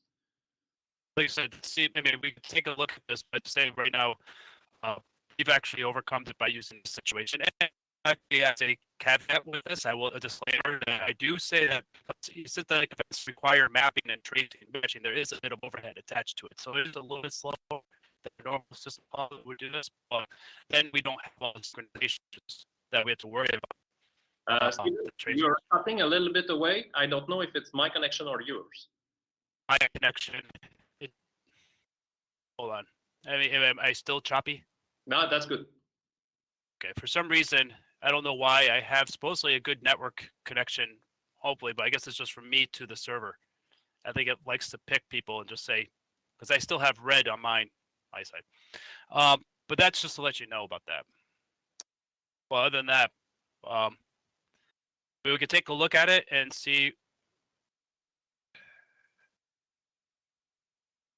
Because this is something we also, each trace point, I mean, are you going to do this for every system call? Would have this be a May fault trace point?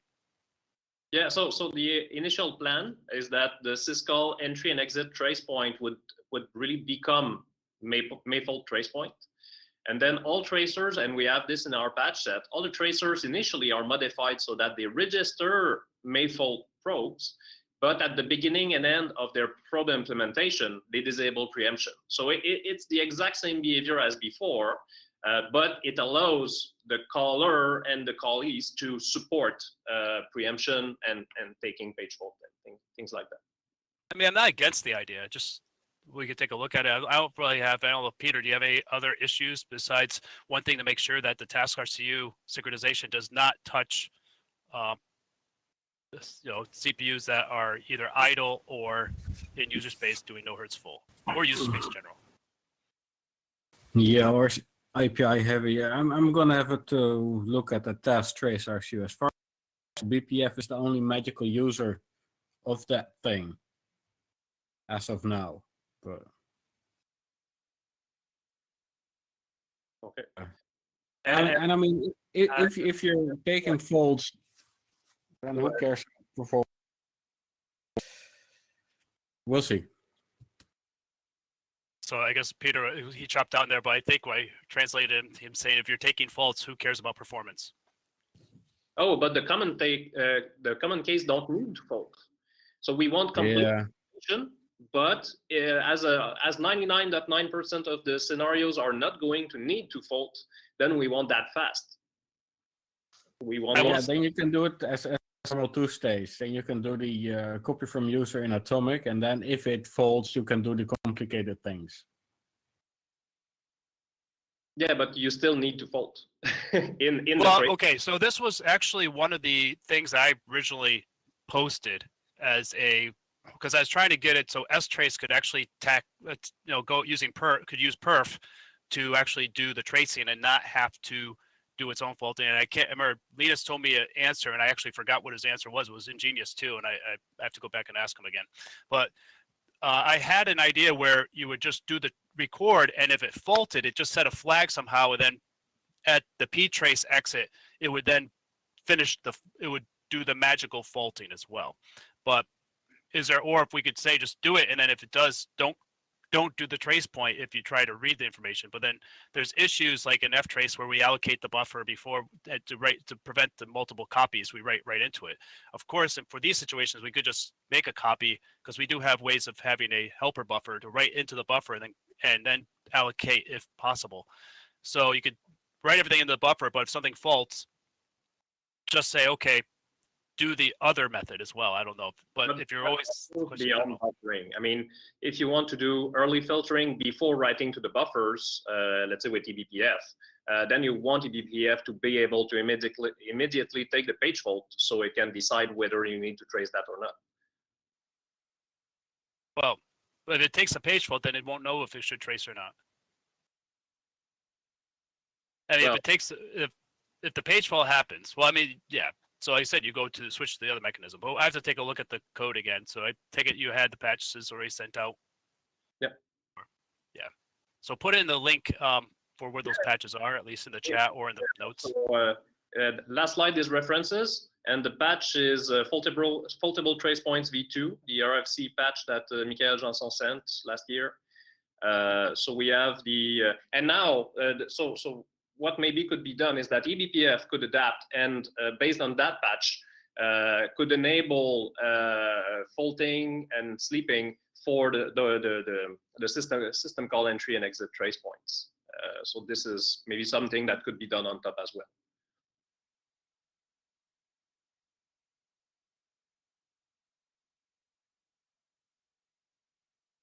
So that's what I have. Other questions or Peter? Yeah, no, I'm okay with the idea. I just need to look at the implementation.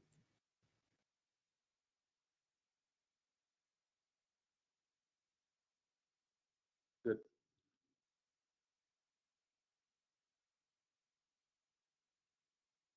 Yeah, as I recall, the task trace RCU is really, so it's a per task approach to RCU.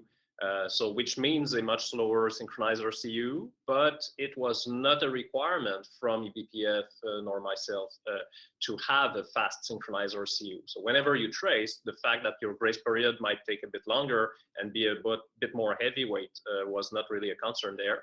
So based on that, we could go with a per task approach and then allow those tasks to take page faults and sleep while within a RCU read side critical section.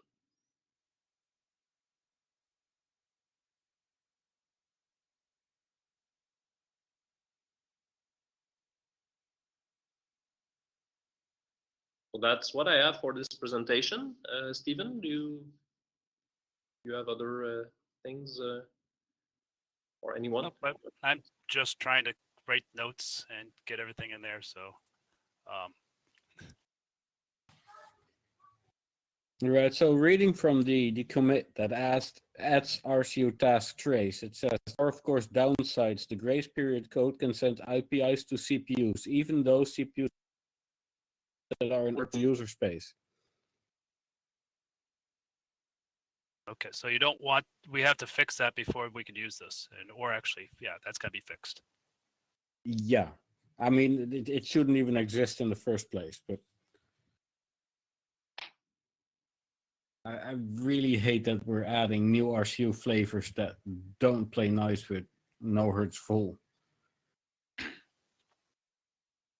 So let's involve Paul McKinney in this. Maybe it's just a limitation of the initial implementation. We'll have to discuss that with him.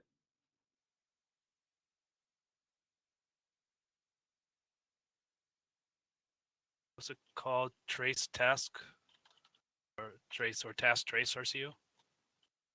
RCU tasks trace. It's called RCU task trace, whatever. And I think he renamed it at some point. So yeah. So it's either task trace RCU or RCU task trace.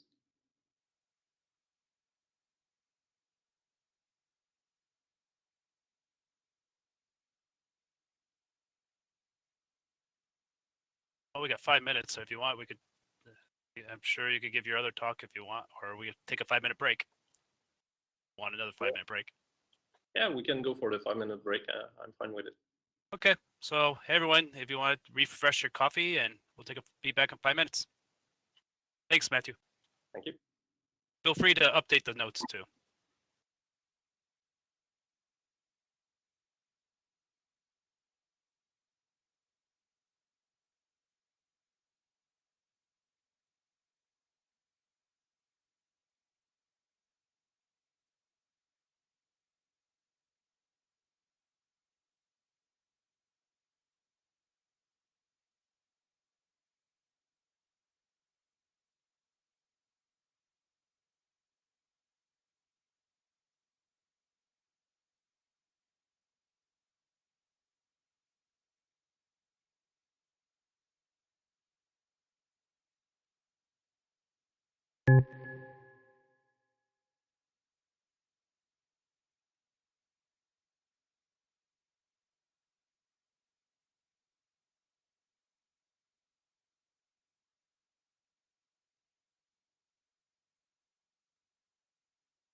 said I wouldn't be drinking as much coffee today. I guess I shouldn't be drinking as much coffee, but too bad. Had to pull up again with my plumber's cup. So Matthew, it looks like you're on again, right? Yep, I'm there. Yep. So it's top of the hour. Here's your results.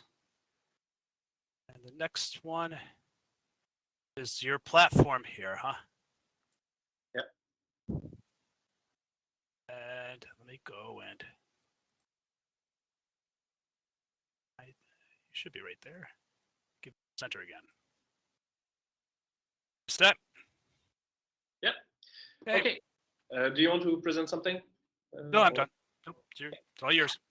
Thanks. Okay, so last year I talked with Stephen about the situation about the LTTNG, the tracer being out of tree. So part of it is a kernel tracer, part of it is a user space tracer. So now we are focusing on the kernel tracer.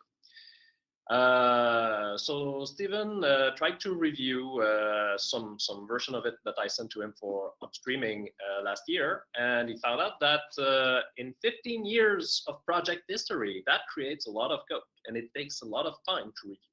So now the approach we are trying is to find a minimal subset of LTTNG, that the kernel tracer, which can be useful for the upstream kernel. And what we identified there is that one key thing that the LTTNG kernel tracer can do is to perform fast tracing of system calls with their input and output argument payloads in a way where we can take the page fault, actually. So the current upstream ring buffers cannot handle page faults while we copy the user space data in the buffers. So that would require, for instance, either doing a pre-copy stage before copying to the buffers. So that basically precludes zero copy approaches. So in terms of speed, it's not ideal. So the current state, yes, the upstream tracer ring buffers are tuned for their specific use cases. So perf, for instance, is specialized for sampling. It can also do other things, but really the main initial use case it's been specialized for is sampling PMU counters. ftrace is specialized for tracing at high speed with preemption disabled. None of those upstream tracers allow reading user space data reliably. So if we talk about perf and ftrace, they, as far as I know, they only take the register contents and save that in the trace buffers. So they do not read user space memory data. eBPF use zero padding fallback whenever a fault would occur.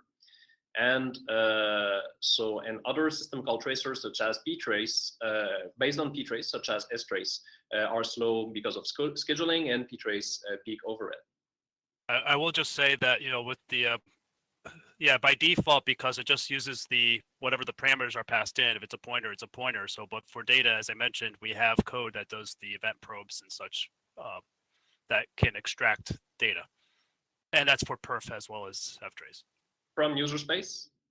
I mean, extract it from user space tracing, or from, the data, like the file names that you pass in, the faulting stuff. Remember, I told you it gets faulted by the system call, then it's accessible. We just reads it.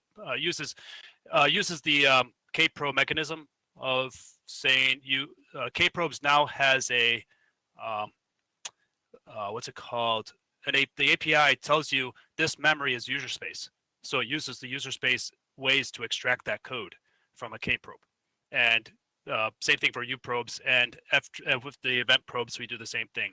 Get this from user space. And if it faults, it just says it faulted and you can't read it. But like I said, and that's from kprobes and uprobes. But if you get it from the end of the system call, most likely it's been faulted in and it's accessible. So that is what I'm saying.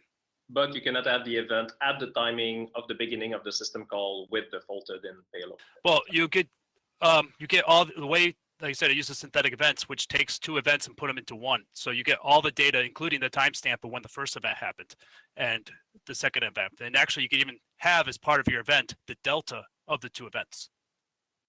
Okay. So one possibility. So I'll have to look a bit more at what Stephen just talked about, the synthetic event approach, to see how it compares to what I'm proposing here. The proposed solution I'm bringing here is a new tracer based on the components of the LTTNG kernel tracer relevant to this use case. Namely the LTTNG ring buffer, which is designed to allow, which has been designed to be used from both kernel and user space context and allow preemption and page faults. Also the ABI or an ABI derived from the LTTNG kernel tracer, which would allow interaction with the existing ecosystem of user space tooling around LTTNG. So basically exposing concepts compatible with the LTTNG tracer user space tooling and the common trace format to be consumed by trace viewers. So that's basically one possibility, but I'd have to look at the plus minus compared to the well, I mean, Stephen, you said that there was overhead associated with the synthetic event approach, right? Yes, but I haven't really measured all the overhead. There is a little bit more overhead because of it, but there's also lots of room for improvement in that overhead as well. Because one of the goals there is to really have a blazingly fast syscall tracer, so low overhead as well. So that might be one argument for taking the page faults whenever necessary in the tracer, in the tracer probe.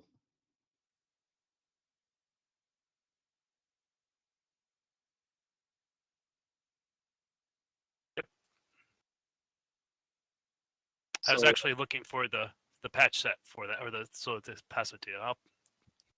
Yeah, thanks. So some open questions. How do we implement the code which copies system call arguments into the buffers? So currently the LTTNG kernel tracer approach is really, and it's kind of historic in a way, because we started implementing the trace point callbacks, and then on top of this trace point callback macros, we implemented the system call specific syscall input output argument fetching macros. But if we only upstream a system call entry and exit tracer, then open coding might be another approach where we provide static inline or macro helpers to put together the common code. And we just implement each of the syscall probes. But ideas are welcome in this on this side.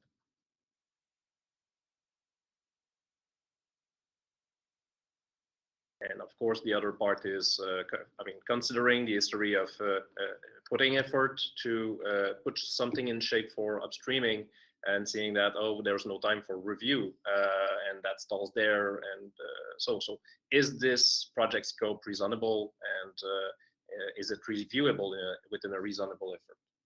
And does it bring enough value to the kernel, of course? I'd like to hear about more people than just like myself, like saying, okay, I'll review it, I'll pull it in. As like having other people of interest inside the kernel community that would like to have this, or if they have customers or Google or Facebook, Amazon, all these groups, or Red Hat, be interested in this. And so kind of like how Thomas Gleichner, when he's pushing real time, he says, I don't want to just push this just because I'm the only one pushing it. He wants Linus to say, there's going to be other people here. So is it just, okay, we get LTTNG, is it just you? I'm hoping to have more groups saying, like, so when you present this, getting more interaction from other people. I saw Masami just about to start. Oh, Masami, you have a thought about that? Yeah. So to get the copy will be let's see.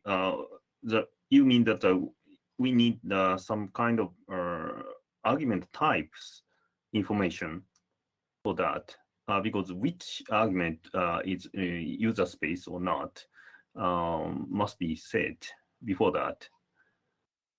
And also, what kind of data you need to trace from the user space? For example, maybe most of the I/O control will need IOCTL will pass some user data, but most of them are the data structure. Yeah, and is there any reason to, let's say, trace that such kind of data, user space data structure, or you just need to copy that there's some strings in a user space?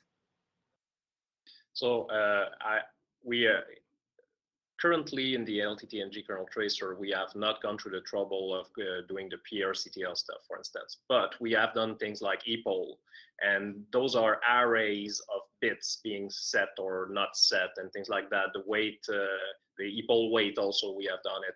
So that can require custom code to basically fetch whatever is in user space and put that in a formatted way, binary way, within the trace buffers. So there's two parts of it to it. So one part is having the metadata describing the layout of the fields, and the other part is having the code that serializes the syscall input or output arguments into those ring buffers. And even in LTTNG, so part of it was done with macro, which described integers, strings. Those are the easy ones. But as soon as you get into more complex types, we had to basically open code that. So it's close to a system call implementation in some way. But its only task is to copy the input argument that it fetches from the system call arguments into the ring buffers. Have you thought about using BTF? I mean, that's where I'm focusing. In fact, we have a talk that's coming up at in an hour, I think, with the function tracing with arguments, which is going to be focusing on getting this information from BTF. So if you have BTF defining the arguments of all system calls, and also I'm not sure if we could actually even put in if BTF could actually do anything with ioctals, depending on what the ioctal is. And ioctals probably don't really care for, because ioctals are just depending. I don't know if does strace handle ioctals. That's like a really big can of worms, because it depends on what file you're opening. So you have to know what file is being opened to know what ioctals are available. But PR control and stuff like that, things, a system call that itself has a set, a defined set of data structures and how they're read and everything else. I'm assuming it could be defined by BTF. And I think if you're going to have any sort of metadata, use BTF, because that's already there. In fact, it's already in the kernel today that describes the arguments for functions. Yeah, that's something definitely we'd have to look into. Yeah, that's a good idea, I think. Yeah. BTF, yeah, currently I'm looking for the, let's say, looking at the BTF, but yeah, that will help to describe that what the kind of data will be passed via system calls. Yeah. And that's already in the kernel, and that's already kind of like everyone's going that way. So I wouldn't use any new type of format. BTF seems to be where everyone's focusing their time on. So, and that also gives you access to a lot more information other than just system calls. I mean, I watched the BTF talk. I don't know if Alan's still here. Let's see if he's. Yeah, Alan's here, but he gave a talk, and he wants to see, tracing local variables of functions and inline functions. And I recommended that, you create, because that's 30 megs of data, and people don't want that, 30 megabytes of data inside the kernel, because that memory is used and not used for anything else. Once it's not mappable, we can't swap it out. But if you had something like that information in a module that you can only load, like I want to do tracing of specific information, be able to have a module loaded in when you do it, and then it's there when you need it, and you can remove it when you don't want it anymore. But system calls could probably be the same thing. Have the information put in somehow, either through module or just, I don't know how big all system call information would be. And you could also make it specific how much data you want. You could, I think, a little bit more control using modules load. Well, that brings an interesting question. I mean, I've been maintaining out of tree modules for 15 years. I'm currently proposing to push something into the kernel. So your proposal is to have kind of something that can be configured as modules, but sits within the Linux kernel tree. Yes, but the thing is using BTF. That's one of the things that we have. If we could have a way, Alan's coming on, so hopefully get his comment. Alan, are you there? Or? Yeah, sorry, I just missed the last when I switched on the audio. I missed the last 20 seconds of that, so sorry, I missed a bit of the context there. No, we're just talking about module using the having maybe a standardized way of loading BTF information into the kernel. I know you were interested in that in your talk to get the local variables. Is that something you're still thinking of doing? That type of? Yeah, I mean, I think it's feasible. And as you were saying earlier, not everybody's going to want that, but I think for some use cases, it is something that will be useful. I'm also thinking about ways that we can kind of dynamically infer type information at various instruction offsets within functions. I mean, one of the things that is really painful at the moment is when you get a kernel crash, trying to reconstruct arguments from whatever point in that you crashed at. But because we have BTF now, and because we know the arguments and return values of functions, there's probably a certain amount of inference we could do to figure out what's in the various registers when the system crashes. Because doing that stuff by hand is a nightmare, and it's what everyone's been doing for years, and it's just such a difficult process. So I think there's a huge amount of scope for using BTF to solve some of these problems because we're carrying it around with us everywhere. So I think it's the way to go, definitely. Okay. So Matthew, I'm saying you can make it part like compiled in part of the kernel. I'm not saying to keep this doing this as a external away from out of tree again. This is something just when I say module, because data that's inside the kernel can't be swapped out. It's memory used, and if no one's using it, you're just wasting someone's memory. And I'm very concerned about that. I know I see some other subsystems saying, it's just, memory's cheap, I'll just use this memory. But I'm like, it's not cheap everywhere. So I like to have options of being, just don't load it on demand if needed and not elsewhere. So as for this, I mean, I said, for this to be pushed forward, I'd like to see who else wants it. It's not just you and I that's discussing this. Like, okay, you need me to review it, me to pull it in. I'm going to be like, quote unquote, Linus Torvalds with Thomas Gleichner, where he says he wants people to show that it's going to be used by, or it's wanted by a group of people, and not just, a lot of people use this so far, but see what the scope is. I want more visibility of who's the stakeholders. So one thing I noticed in the earlier presentation about container tracing, so that system call tracing facility could be exposed for being used from within a container to trace the container itself. At the so a few things is, if you can make, like I said, make it simple. Like when we, the real-time patch is the biggest out of tree patch set that's been held out. I mean, I know you've been out of the tree for a long time, but real-time patch was 2004, and 1 year. Whenever 1 year later, LTTNG. Yeah. But it affected probably a lot more, and it everything that came into the kernel, including ftrace, was completely rewritten when it went in, and it was done in small little chunks. And I've always said things are not pushed into the kernel; they're pulled. And everything that we went into the kernel was wanted by the developers. We convinced them this is what you want, and it's not just saying here, please review. Is this what you want? We actually kind of said make this, and like the macro, I have to go back and look at the code. But I mean, if it's in smaller chunks and not just this huge thing that break it up. So with a defined objective of what it's to accomplish, saying you do this, you get this, and reasonable broke up that makes sense to see the steps in there and not just lots of code. You're like, okay, where do I start? My initial step would be, for instance, to provide open at and close system call tracing, detailed tracing implementation, just to show how things work. Have a unknown syscall where we just capture the registers and that's it. And if we're okay with that, then we could build and basically trace more system calls in more detail. So I'd start really small just to show the value, and then we can decide what we agree on. That's actually something that I agree with that approach. Just want to see where we're at here.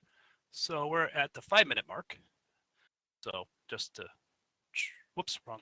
Yeah, and by the way, I thought about it since last year, and one thing I would do is, even if we have an ADI that is somewhat similar to what LTTNG module is exposing today to its user space, I'm really open to make changes that makes it better, and I'd even expose it as let's say a different placeholder. So it would not be the same tracer.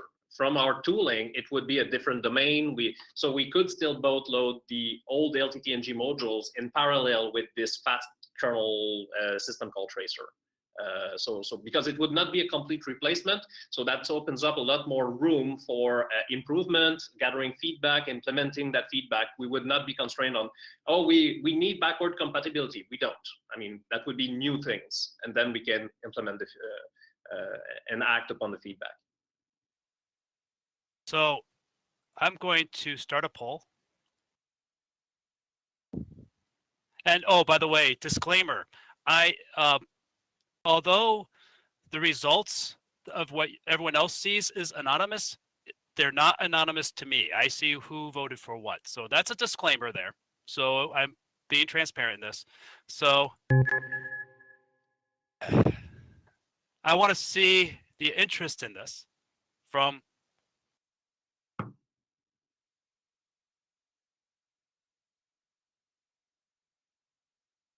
finally using the poll for something good.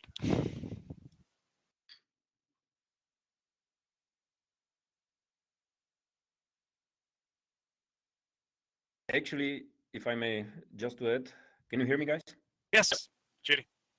Yeah, you were asking about other users. I'm pretty sure Arnaldo would appreciate this. He's trying to make the perf trace look like S trace, do all the things to have all the arguments. So having the wheels to actually make it properly, because now he is using like eBPF programs to get the values of the things.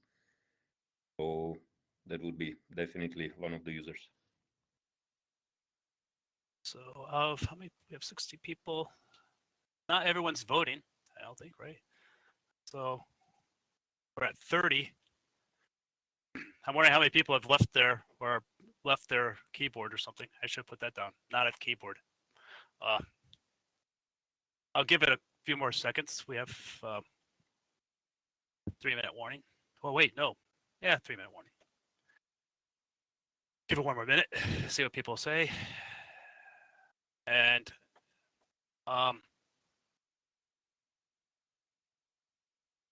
so those that are interested, I guess Arnaldo's not here, so I would push it again, CC, the perf folks, maybe BPF folks, and try, not just to me, and try to have something like, hey, this is what we have, a use case. And yeah, having Arnaldo, GD input is I'm going to stop the poll now and publish it, where, there we go.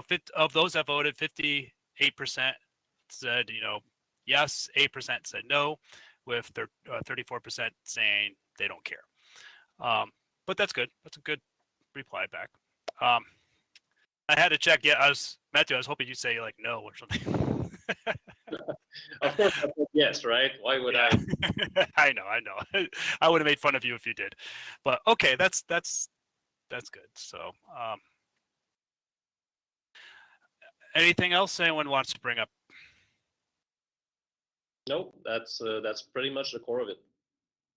So we got 2 minutes, not enough to really make a break.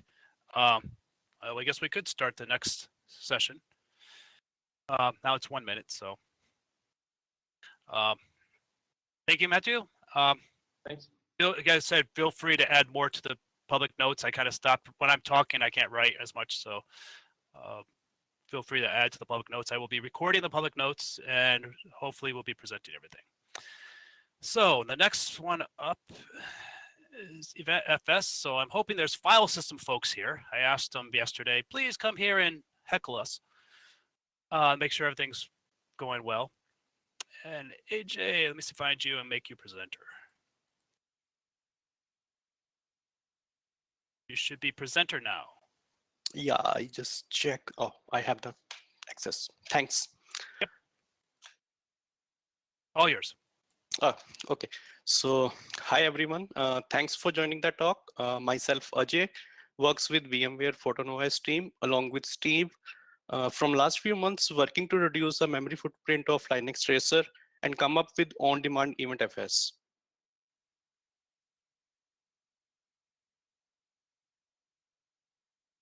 So here, quickly, we will go through the introduction of the Linux Tracer events, followed by problem statement, that is Linux Tracer memory footprint. Then we will have a look over the solutions, which we are trying to do, that is on-demand event FS. After this, quickly go through some code snippet of on-demand event FS, and we will conclude with some calculations, and then we will go over the slides. The task which I am going to work, and then we will move to the sessions and feedback part.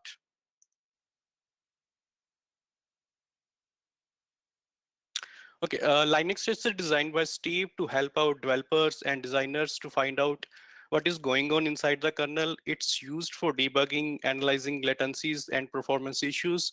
Within Tracer, we have events called as event tracing infrastructure, and it contains a lot of subsystem in form of directories, as we can see over these slides. This event infrastructure, which is a subset of the Linux Tracer, and this is a target of my talk. So here we will be trying to reduce the memory footprint of events of this directory. So eventually we will be reducing the size of the tracer.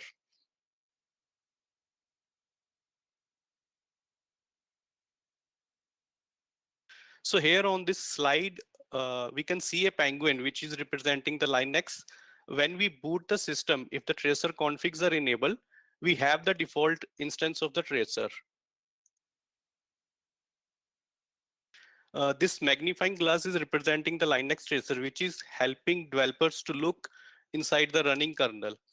And for some complex issues, we may require another instance of the tracers. Thanks to Steve, we can have, and so on. We can have multiple instances of the tracers. And this, this multiple instances of the tracer is trying to trace the same same Linux running kernel.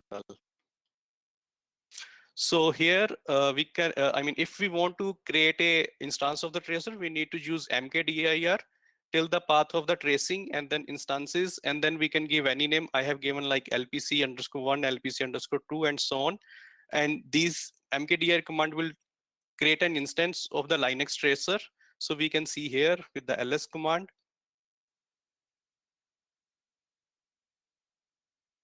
So within each instance, we are having a event. So each Linux tracer instance is having a independent events. So here we can see this LPC1 is having a events which is independent. So this event is called as a events tracing infrastructure.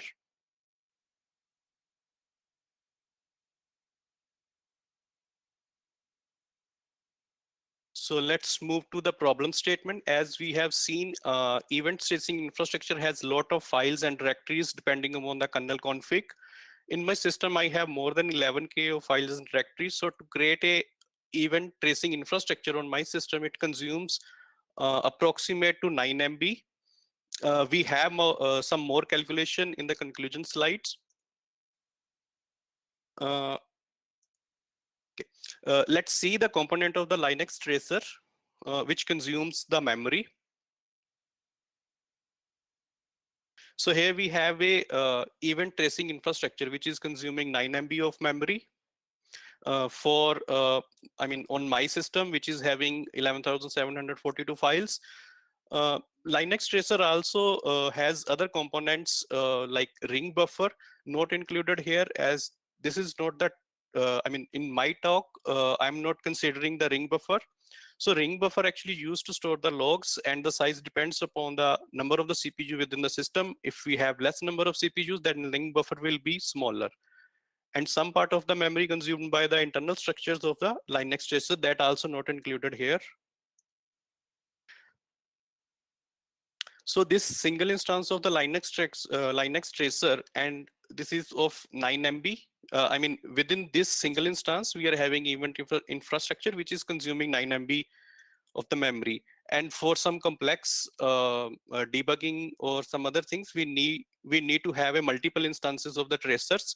So each instance is consuming, each Linux tracer instance is having a event tracing infrastructure which is consuming 9 MB of memory.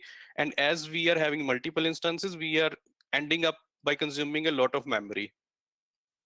So my goal here is to reduce the memory footprint of the event tracing infrastructure. So ultimately, we will be reducing the memory footprint of the Linux tracer.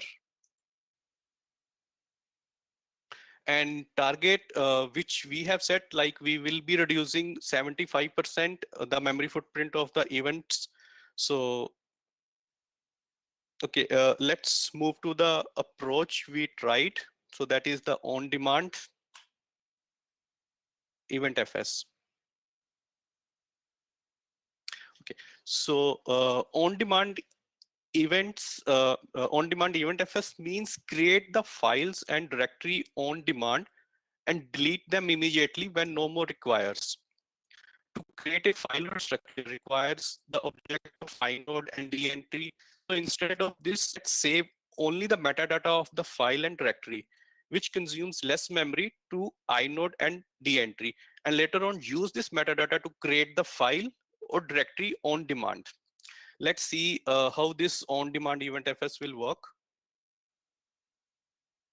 Okay, here I have taken a small structure of files and folders, small hierarchy of file and folders. So let's assume A is a part of event FS. So we can say A is a subsystem of event FS. So within A, we have another folder as B, files 1, 2, and so on. So if we want to have this as a trace FS, so already implemented things. So for one folder, we would require the object of inode and dentry, which is near about, which is 776 bytes. So I have 8 instance, so it will take around 6K of 6K memory. So on other hand, here instead of having the objects of inode or dentry, we are having only a metadata. We are having a structure which will have metadata.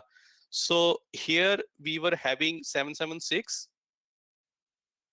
but to store only the metadata, we would require only 128 of byte, and in total for 8 elements, we would require only 1K for the on-demand event FS. So by doing these calculations, so on-demand event FS consumes less, 80% less memory as compared to the trace FS. So now the question is coming, if we are only having the metadata, but we have not had the inodes and dentries, and user will try to access any file system within this event. So what the user will get at that time. So let's assume user is trying to navigate to the C. So CD, A, B, and then C. So what will happen at that time? The call flow will come to the event FS. It will use the stored metadata, create the folder A, then it will create the folder B, and then it will create the folder C. So now you are inside the C folder. Now let's user want to see what's there in the C, or want to see what's the permission of the C. So when it will execute lsc at this point, so at this point again the event FS will use the metadata from 3 and create the file 3. So now once get the output user once get the output of the file 3, so immediately after that 3 will be gone. And once the user out of all the directories, so all the directories, inodes and dentry for all the directories will be deleted. Let's quickly have some look of some snippets. So here we have used eventfs file and eventfs inode to store the metadata. And these are the few APIs or functions. So here we have eventfs add directory. So whenever we want to add a directory, whenever we will create a instance of the trace fs. So at that time, this function will be called from the tracer. And instead of immediately getting the object of the inode and reentry, we will be saving the metadata within this structure. And after saving the metadata, we will append this to the linked list of the parent. So Linux has a mechanism. So if we trying to access some file or folder which doesn't have any inode, I mean basically which doesn't exist in the form of inode or reentry. So at that time, Linux will call the lookup function. So here we have already registered the event fs root fs root lookup function. So this will be called, and within this function, so whatever the linked list we had, we will go through the linked list and retrieve the metadata of the file or folder and call the event fs create file. I'm just assuming real quick, if you go back to one thing, that we're leaving out the error detection here, because obviously the Yes. create fs could fail, so we're not showing error detection, in case anyone's wondering. Okay. I mean, just so that it will fit in the slide, I have removed the extra return path. I have a question. What happens if we user run a ls command on the say the event directory? Which command? Sorry, come again, please. So ls. Yeah. Okay. Okay.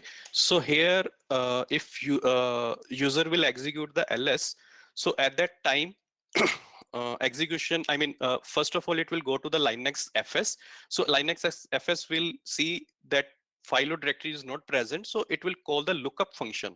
So in this case, event fs lookup function will be called. So at that time, I don't have the information which metadata I need to use, but I have the my parent and the child. Parent is the directory where I'm looking for, and child may be the directory or folder inside that parent.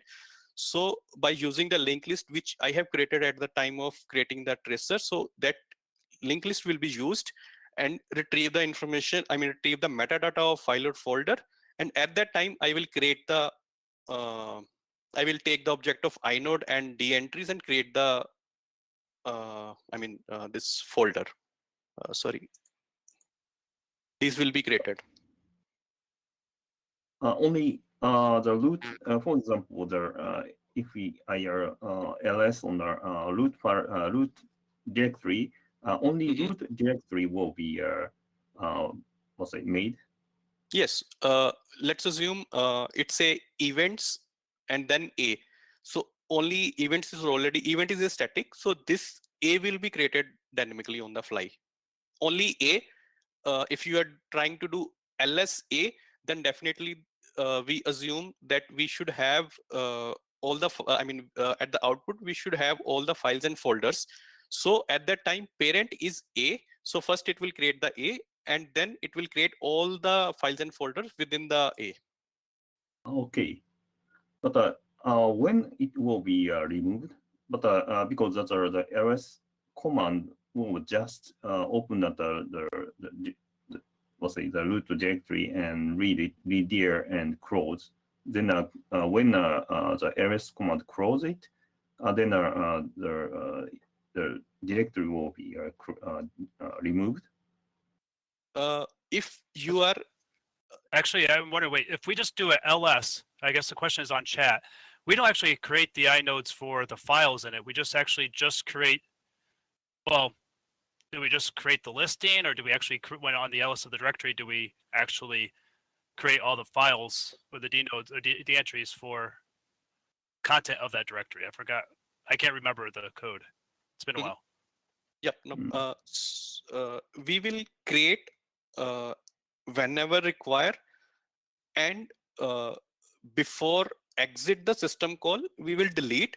But there are some cases in which we need to keep. If you are inside the B directory and do the ls, so till B we need to keep. And these will be kept not forever. So whenever there is a call from the user or maybe a call for the drop cache, at that time that will be deleted. Okay, thank you. So I was here at the lookup. So in the create, yeah. I'm just going to just mention in the notes, Ted mentioned that if at the time we may not need to create the actual D entries for the files, but if we create inode numbers, we have to make sure that they are consistent or they're persistent, I guess. So if someone does an ls of a directory or they do a read dir, they may access. I guess we need to keep the inode numbers around in case. I guess is that Ted? Is that what you're basically saying? So basically, the question is, it wasn't clear how lazily you're creating the dentries and the inode, and it's possible to be super lazy in terms of, at the time when you do the reader, you need to return the file names and the inode numbers, but you don't actually need to create any of the dentries or the inodes for the files in that directory. You only have to create the dentries at the time when you actually stat or open one of the files in the directories. So it wasn't entirely clear to me how much you're deferring the creation, but it might be possible to make it even more efficient. Because Ajay's he's done most of the work on this. I mean, this is kind of like something I helped him with, and I had to prove a concept, but we're not file systems experts. We just kind of just stared at file system code and said, hey, I think this is how it works. So we might be doing things completely wrong here. It's just from, and I have one question. I'm sorry to jump in here, but is there any other subsystem that does on the fly of or pseudo directories that do on the fly creation of the D entries as it's accessed and then cleaned up afterwards based off of metadata? So I can't think of one. I think mainly because most of the pseudo directories aren't that big. I will note that people have complained about how much memory overhead SysFS uses, because SysFS, every single time you create new SysFS objects, it does instantiate everything, and that is a pretty big memory overhead. So this is actually really cool. And it's not a question of doing something wrong.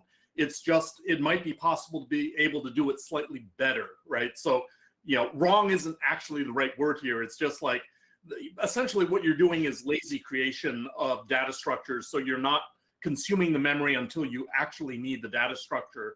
And it's possible that you could be even more lazy in terms of when you create objects. And, it's a great idea. I'm not sure we need to actually settle this, on the call. I think this is one of the things that might be better done, as a patch review, in terms of, this isn't wrong, but you could make it even better, right? Right.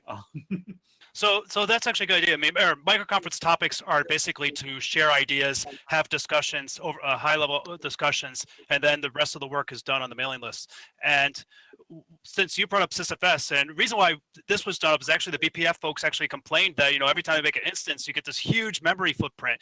And I'm looking at like, oh my God, we have like 11,000 files that we're creating at every single instance. That's basically showing the exact same data at every single one of those. I'm like, there's got to be a better way to, why do we have to create all these directories if they're all sharing the exact same tree? And so, but the thing is, you brought up SysFS and complaints about that. Maybe we should make this a more generic way of saying, for pseudo file systems, having a way that pseudo file systems, if it's based off of metadata, why do we need to create the D entries and have them always around? I mean, there is a problem with the fact that they might fail, but perhaps maybe this would be more efficient to do for most pseudo file systems, to say, hey, here's the data structures that just need to maintain state of those files, and then be able to create the D entries just dynamically on the fly. And maybe we could make this more. Is that a thought? Yeah, absolutely. I mean, if you think about how block-based file systems work, right? When you do a directory listing, we're not actually creating all the inodes for all of the directories, all the files in the directory. unless you actually stat the file, in which case we have to create we have to read the inode so stat can return the accurate information, right? And in this case, this is basically the same thing. If you don't actually stat the file, you don't need to create the dentry or the inode. But if someone does, do an ls-l, then obviously you're going to have to create all the objects when they stat the file, right? So this is definitely a cool thing, right? All on-disk file systems do not create all of the inodes at mount time for obvious memory reasons, and this is a really great thing to do, and it's probably applicable not just to EventFS, but also proc and sysfs. It's just, the question is, it hadn't been worth it for people to do it until now. I mean, personally, I have big machines, and I find tracing useful enough that 9 megabytes is cheap at the price. But I can imagine other people want to save as much memory as possible.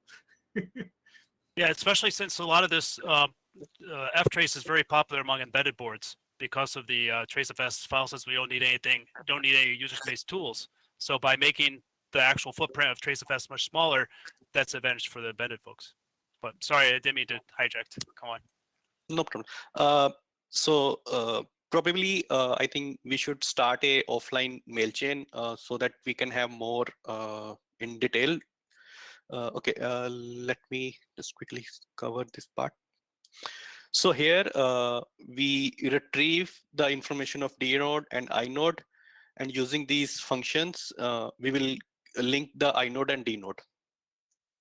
Okay, let's move to the conclusion. So here I will try to move to the conclusion part. So conclusion, we will compare the already existing tracefs with the on-demand eventfs. So these are the theoretical values. If we will calculate inode and dentry, so it comes to 776 for single directory or file. So instead of these, we are having eventfs inode and eventfs file and name. So it comes to 128 byte. So in total in my system, like I was having 11K of files and directories. So theoretical files and directories in the events, it comes to 9 MB. And on the other side, it should, it will come to approximately 1.5 MB. So in graphical representation, so currently if we'll see this blue line, and blue line is representing the tracefs. On other hand, the green line is representing the on-demand eventfs. So we will definitely see. And in practical, when I have done the POC and try to get the figures, so this one is matching exactly with the 9 MB, and in my practical, I got with the on-demand, it's to 6 MB. Maybe I have done mistakes or something. I am looking further to match these figures. So now further, I'm not stopping here. So now further, I am trying to improve here. If we'll see, this is slightly going up. Means for one instance is taking 1.5 MB, 3 MB, and 4.5 MB. But I want it should be very linear. So for that, what I need to do, I need to keep one metadata. Shared metadata, so that will be shared among the all instances. So my ongoing tasks, analyzing why my practical value are not matching, that's on me. I am working. And on another part, I'm trying to enhance the on-demand eventfs so that we will have a single copy of the metadata for multiple instances of the tracer. So suggestions, I'm looking whether I am on the right track or wrong things, or any better approach we have to do this thing. And this is the part of the eventfs, and other part I am looking like, is there any other improvement way to improve the complete memory footprint of the Linux tracer?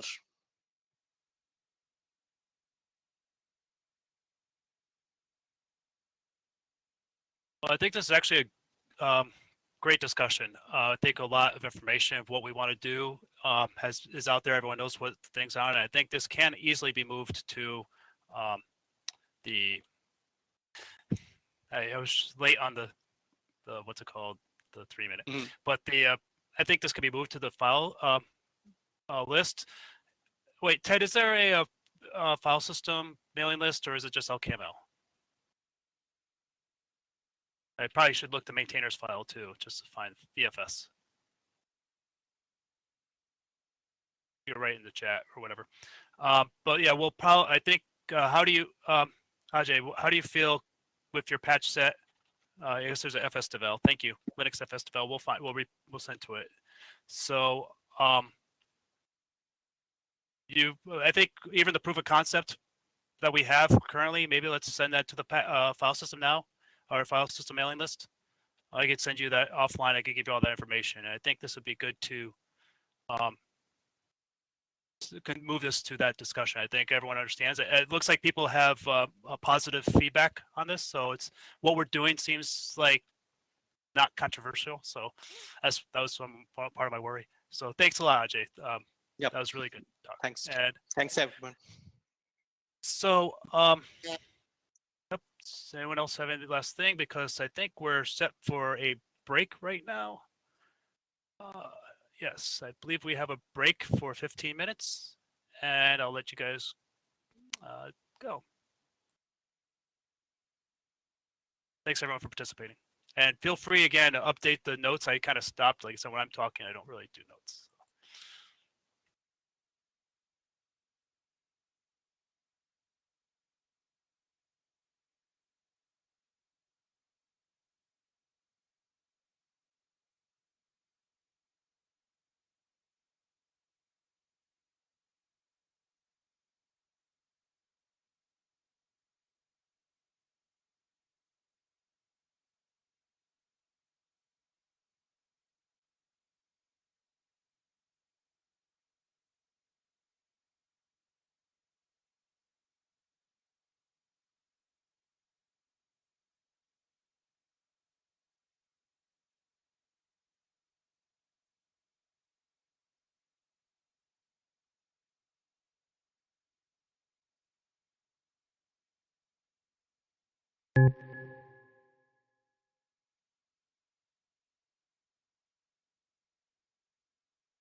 About another minute.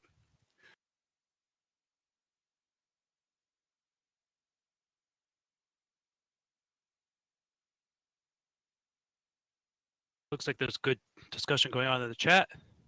Find a way to save that. There's supposedly a way to save the chat.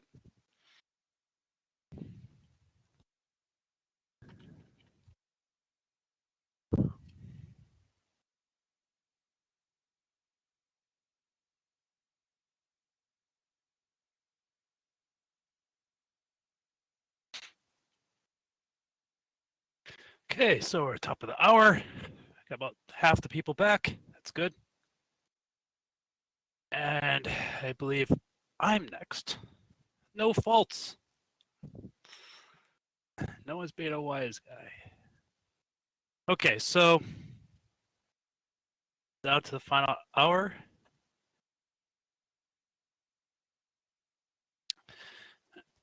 So I guess I'll start. So this session, actually, could someone please, let's see, hold on a second. Let me try this.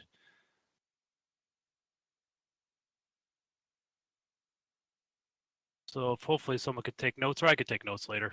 I'll remember what everyone said.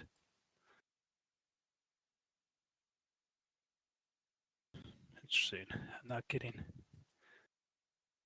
Okay, so hopefully people are back. So I'm going to discuss function tracing with arguments. So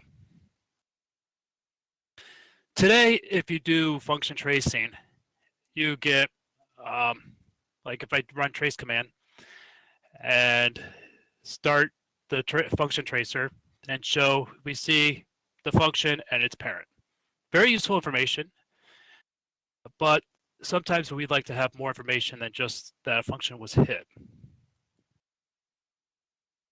As I said, you see the function and its parent. I realize that I can barely see those arrows, but well, what about the arguments? As it would be nice to have to see the arguments. The question is, how hard will that be? We'd have to extract them at the time of when the function's hit. So we would need the registers as well as stack information. And we need a quick way that we could find out how to map the registers and the stack information with the function that's being traced. Obviously, we need a quick lookup table. Not only do you need to find a way to map it, but we also have to find a way that it would be stored into the ring buffer, because every function is going to have a different format, and a way that we could quickly store it into the ring buffer and be able to extract it and be able to see that information at a later time. Yep, and read it from the ring buffer. So the way the function tracer works is when you enable function tracing, we have this call, or we switch the no-op that starts at every single function in the kernel, well, almost every single function in the kernel. We'll switch it to a call to a ftrace caller, which is a trampoline that saves the arguments, because to call the callback that's here, we have to save the arguments. Otherwise, this callback is going to clobber them. So first thing it does is to save the registers that store the arguments. And then we store the instruction pointer, the parent instruction pointer, the ftrace ops that registered. And right here, 0, I'll explain this, is the fourth argument in RCX register, and then we call the callback. And the callback function that's you register to ftrace looks like this. For those that have registered functions, this looks familiar. You have the instruction pointer of the function being traced, the instruction pointer of the parent that called it, or the location where it's calling back. Actually, it's the return address of the function. The ops that you registered to, and the PT regs, which is null unless you set a flag when you registered the callback that says, I want registers. So if you set that flag, you, instead of calling the ftrace caller, this is an x86, other architectures are similar, we call the ftrace regs caller, which again just saves the registers, but this time it actually saves all regs. Last time it saves the arguments. This will save all registers, fill in the same information that we want, and then it will store the stack pointer in here and then call the callback. And that registers is basically a PT regs, just like it would happen in an interrupt. So your regs callback could be like this. And if you use the same callback for not only register, or if you didn't set the want to save register flag, but say if it was used somehow when you didn't set that flag, when it gets called, it would be regs equals null. So you could actually differentiate how, or you could either return or do something different. So you could have the same callback registered to a ftrace ops that says I want the registers, and an ftrace ops that doesn't want registers, and you could differentiate that by the regs being null. So what I realized was that since we have to save regs anyway, or save the arguments anyway, because we don't want the callback to clobber them, why can't we pass that information to the callback? So right there, we can save the regs. Instead, why can't we pass this information to the callback? Well, the regs callback hook, remember, we have regs here, and that makes this will fail to be null if we did that for both of them. So we don't want to do that. So instead of doing PT regs, we're going to change it to something called ftrace regs. And since this is kernel API or ABI, we don't have to worry about changing. We could change it from kernel release to kernel release. Just gotta make sure that all the callers are fixed when you do this. And this is what I did. I've updated. This is work that's already been done. Instead of doing PT regs, I create ftrace regs.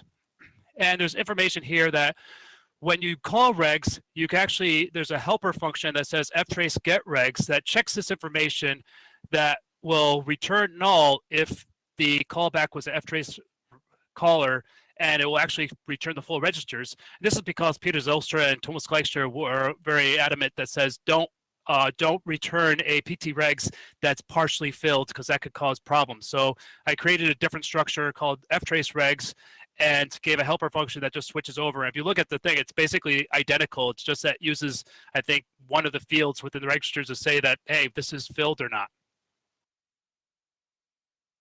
So we have the registers now for all the arguments that we need. Now we need a way to map the arguments or map these registers to the arguments. And one that we've been discussing about is BTF has this information, how to map all the registers for every function to their arguments, and if it's stack purpose. But the question is, can we do this quickly? What's the way to use this? I haven't really looked at the BTF code. I just know it exists. So this is all in theory right now. I haven't actually started implementing this, but this is something I highly want to work on. So the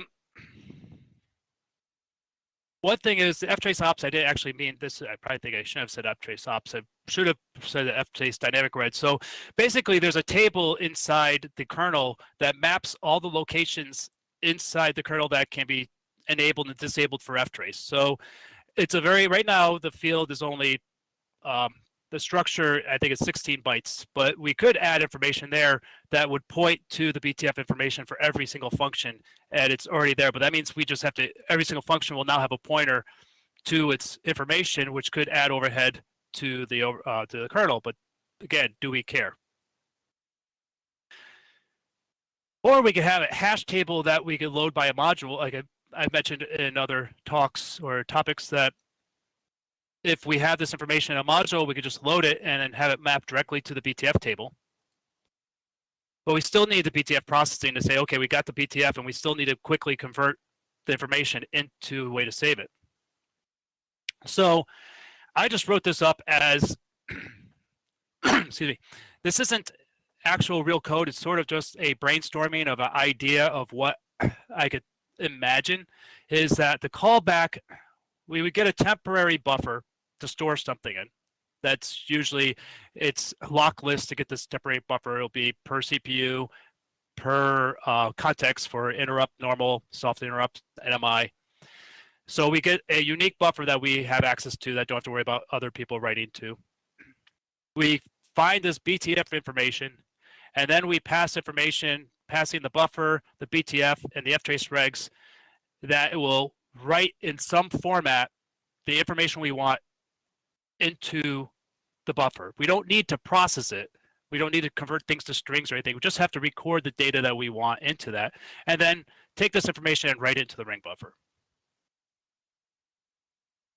So I'm thinking this temp buffer, what would it have? I mean, I think we could have this temp buffer that we allocate would be, we'd have a name, or we'd probably have a bunch of array. It'd be an array of basically the name of the argument that we can record, the type of argument that it is, whether it's array or not, and then have a data. So basically, just store the raw data as much as possible. We have something that traceprintk uses, which is like a binary printf, which stores the format string and then just all the data in behind it. So it doesn't actually process the format string. So on when we read the ring buffer, either in user space or at the time of reading, we do all the processing there. So all I want is basically a way of saying, these are the arguments and the type of field that the argument is, and a data blob. And then on the reading aspect, actually do things a little bit more. And actually, that's my last slide for now. Masami, sure, this is my proposal. Okay, yeah. Actually, that is what I'm currently doing on the K-probes. Yeah, these 2 hours. I'm trying to understand that the BTF and how to use it in K-probes. So it seems that it could be okay, but BTF, it seems, doesn't have any register assignment or something like that. So that we need to get the information from the PTX or FLEX from according to the calling convention. Yeah. Yeah, this line right here is my this is my pony function. You know, I want my ponies. So actually, we already we already have the calling convention argument getting function for some architecture, including x86. So you can use that to get the information, but you need to process that. For example, reducing the size of the register because that this one has a the signed int or signed short. You need to record that just 2 bytes or something like that on the buffer.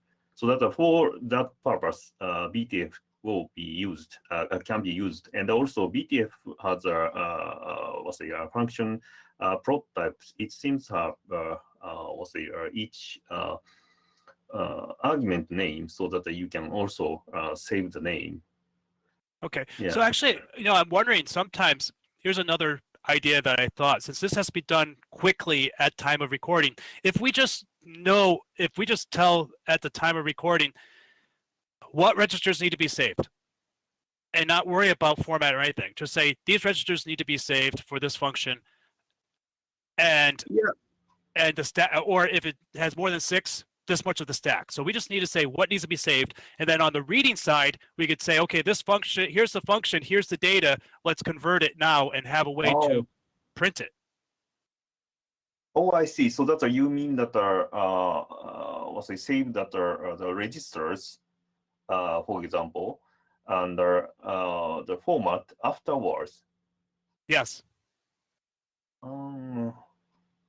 But then we need a way to we need a special function to format everything. And if we could copy this to user space is going to need it somehow to have that exact same information.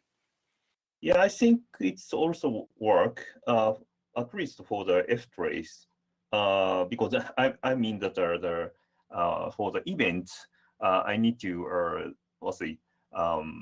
save the format data. Compose the format data for each event, a dynamic event. but for the F trace, I think you can arrange it. Yeah, because yeah, for ftrace, this would be a special event ID. And I mean, I think it would look identical, or be almost identical to the normal function trace, which is a special, has an event ID, which will will record the the instruction pointer and the parent pointer, and then it will record. I said, then we can add just a blob of data to it. That's all the regs and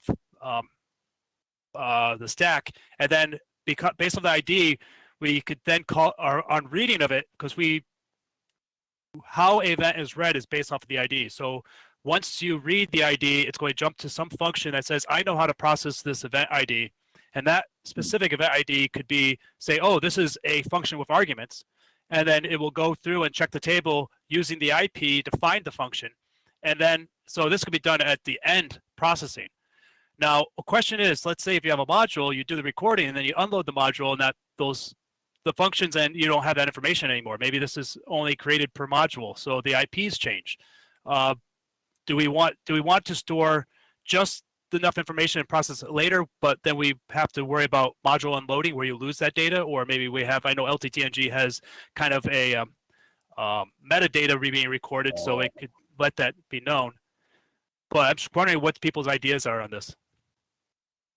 Oh, so right. Stephen, I had to do a little bit of this I created a user space kind of version of this that collaborated with the BPF program in the kernel. So the recording process there, all you need to worry about is, do I know the size of each of the arguments? And then you record those arguments. So you get that from BTF initially, but you know the way it works with the program is you push it from user space into the kernel. So once you have the size of each argument and what you need to record, you just do that, and then you worry about BTF on the user space side. Now, the reason for that is module BTF is a little bit more complicated. So BTF has this idea of split BTF, where there's the core kernel BTF, and then there's a split that sits on top of that, which basically is module specific stuff. And the idea of that is you don't want to duplicate all the kernel data structures in each module's description. So the problem with that is that different data structures could have the same ID depending on which module you're dealing with. So you kind of want to get away from that, BTF IDs probably in the actual processing here. If you can find a way to populate your hash with, okay, this argument is a pointer, so I need to record, 64 bytes from that address, or if it's just an integer, I just need to record the argument. If you can populate your callback with, or your hash with that information, and then let whatever program takes that information later on and actually renders the data, if that knows about BTF and it knows the instruction pointer, it can do that lookup itself. Well, we also remember that some of this stuff is done inside the kernel. So I mean, on the reading side, if you do a recording, you do a cat trace or a cat of the trace file that's in the trace.fs directory. The trace file actually does the processing on all these things. But that's done. But performance is not an issue here because you're just reading it. If it's slow, it's slow. It's the recording that's very important. So we need at least a way of saying what to record. And it's not just size and size of items. So you have to say, basically what we need to know is registers and stack usage. Because, for example, if you're on a 32-bit machine and one of the parameters is a 64-bit machine, it's going to store that 64-bit in 2 registers, probably, or on the stack. And we usually look down on this, but I don't think there's any place in the kernel that passes a structure via stack, except that's, these structures are usually just one, or, has one item in it, so it's not really a structure. But if someone were to pass a large item or an array onto as a pass by value, a copy, then how it's format is architecture specific, compiler specific. So we need that information on how to, or we just punt and say we don't know how to parse this. Yeah, I think that at this moment it doesn't have BTF doesn't have that. So I think that for your method, suggestion, or how I say, yeah, what you need is the number of the argument. at this moment. So that because that we have some register foreign convention, so that how many argument if the function get, if you know that you can save that registers, Right. Well, like I said, number of arguments is not. You need a number and size. As I said, the size of the argument can cause you to use more registers than just the number of arguments. No, it's the at the recording time you just need the number of the arguments, because that the function argument the register assignment is fixed. No, but I'm saying, like I said, if you are on 32-bit x86 and you pass in a 64-bit number, that's so you say you have one. You can't just say number of arguments, because they can say I have one argument, but you need two registers to save. Yeah, right. That's why it can't just be number of arguments. It has to be a number of arguments plus the size. Yes. Sven?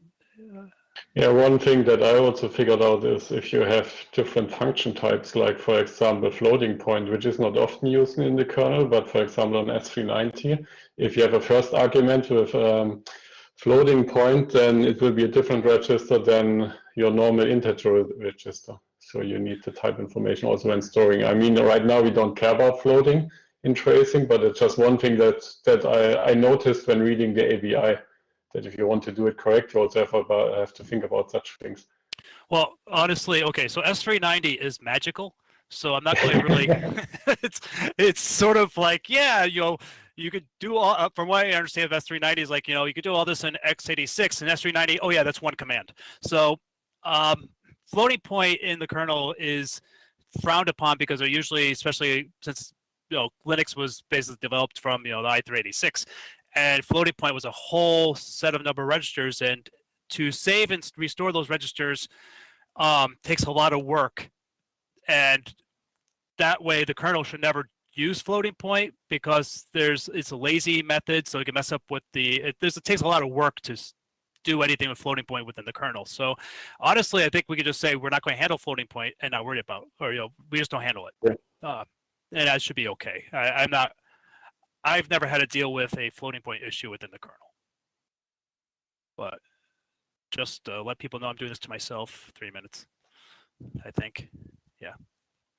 But still, I think the best thing would be to get this register mapping information into BTF and then use this when writing into the ring buffer, fetching the arguments, and then doing all the post-processing in the reader side. Yeah. That would probably be best. I saw Peter kind of pop up there. Peter, you have anything to suggest? I literally just dropped in and I have no idea what you're all talking about. Okay. Using, so quick summary, since I have in 1 minute summary is I want to record arguments into function tracing. And the main thing we're talking about is what do we store in the ring buffer and how do we figure out for each, just to record just enough, not recording everything. Just say, I want to record, if this function has 3 arguments, record these 3 arguments. Now we have to know how many registers those 3 arguments require, because if you're on 32-bit, record one of those arguments is 64-bit, it's going to require 2 registers. Or just so basically we need a mapping to say, what do we record? And I think we're all in agreement that we're just going to record the bare minimum, not even explain name or type. We'll just record a blob, and then based off of some sort of structure, probably BTF. And then on the reading side, that's when we'll give it a name and how to process this. So Ted, go Peter first. Do you care about stack arguments? Yes. That's why we have to know what to, so it's not just registers, but I mentioned the ftrace regs here, that also gives you a stack pointer. So this is my pony function that I'll ignore the temp buffer, but I'll pass in some sort of like BTF information, some information with the fregs, and it'll give me, and I forgot, and this should also have the IP in there. So if I pass in the what function is this, some BTF information and fregs, I'll be able to get all the information I need to store those arguments. Yeah, and my question, which I think I'd asked on the chat too, which is structures that are pointed to by an argument in scope, because that gets super complicated. Like some of these structures are huge and we might only want 1 or 2 fields out of the big structure. And I have no idea how you might specify that, oh, for a struct buffer head, you know, these are the 3 fields we want out of the struct buffer head. So I know I'm asking for a really, really large pony, but I was wondering if that was something you were considering. For this, the answer is no.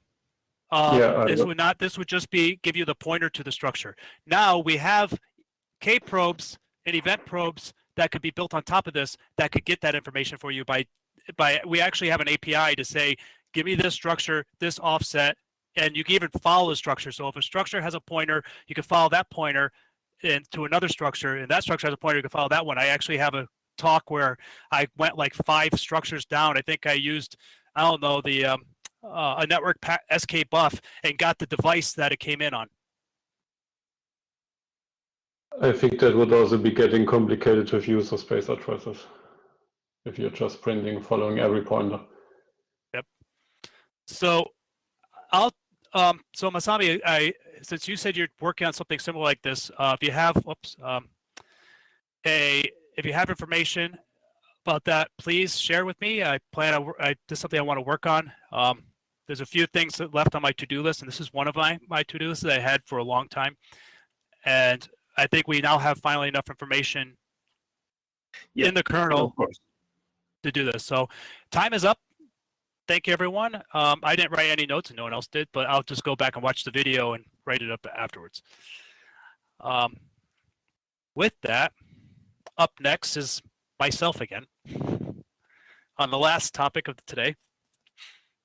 And let me switch slides.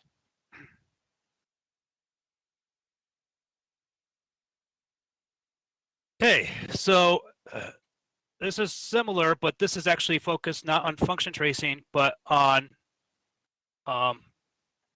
function graph tracing and other systems that within the current subsystems in the kernel that record the return of a function. Basically, those are krep probes. I put in the order of where they actually I think were added to the kernel. So krep probes was first, function graph tracing, and just recently we have BPF direct callers. So for krep probes, and this is the format that for if you want to use the tracefs directory to create a return pointer. So here I say, okay, I say R for rep probe, colon, I give it a name, it's so trilock. I pass a function name.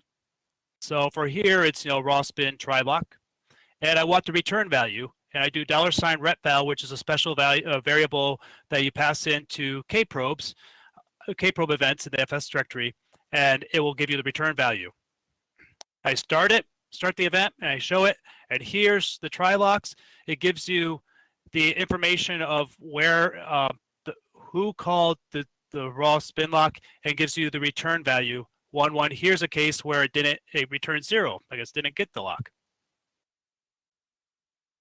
Function graph tracer is simple enough. It's just you start the function graph tracer, and it tells you if you see a semicolon right here, it actually merged 2 events together. It merged the start event and the end event, and here it shows you the amount of time between the entry and exit. So it gives you the duration of the functions, and what it's doing is each of these little n squiggly brackets is the return side of the function.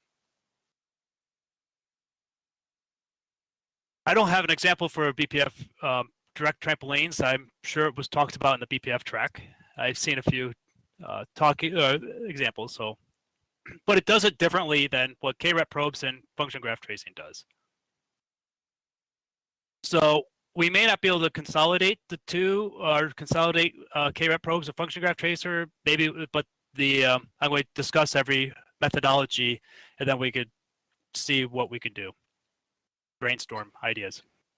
So once someone gets the unenviable task of doing kernel side CET, it will be very useful to have them all in a single framework. Very good point. It's funny because I forgot about that, and that was one of the rationales for doing this, and I just happened to forget about it. So for those, I believe isn't that like the shadow stack thing where it actually verifies the stack, and since Correct. So if you do the return trampoline, you have to rewrite the shadow stack, and that's messy at best. Right. Yeah. So that if we have those are per task shadow stack, I can easily change the caret probes on it. Yep. So let me just finish up so people understand what we're talking. So for K-rep probes and function graph tracing basically do things very, very simple, or similar, not simple, similar. They both hijack the return pointer and then saves it to a shadow stack. They do the shadow stacks differently.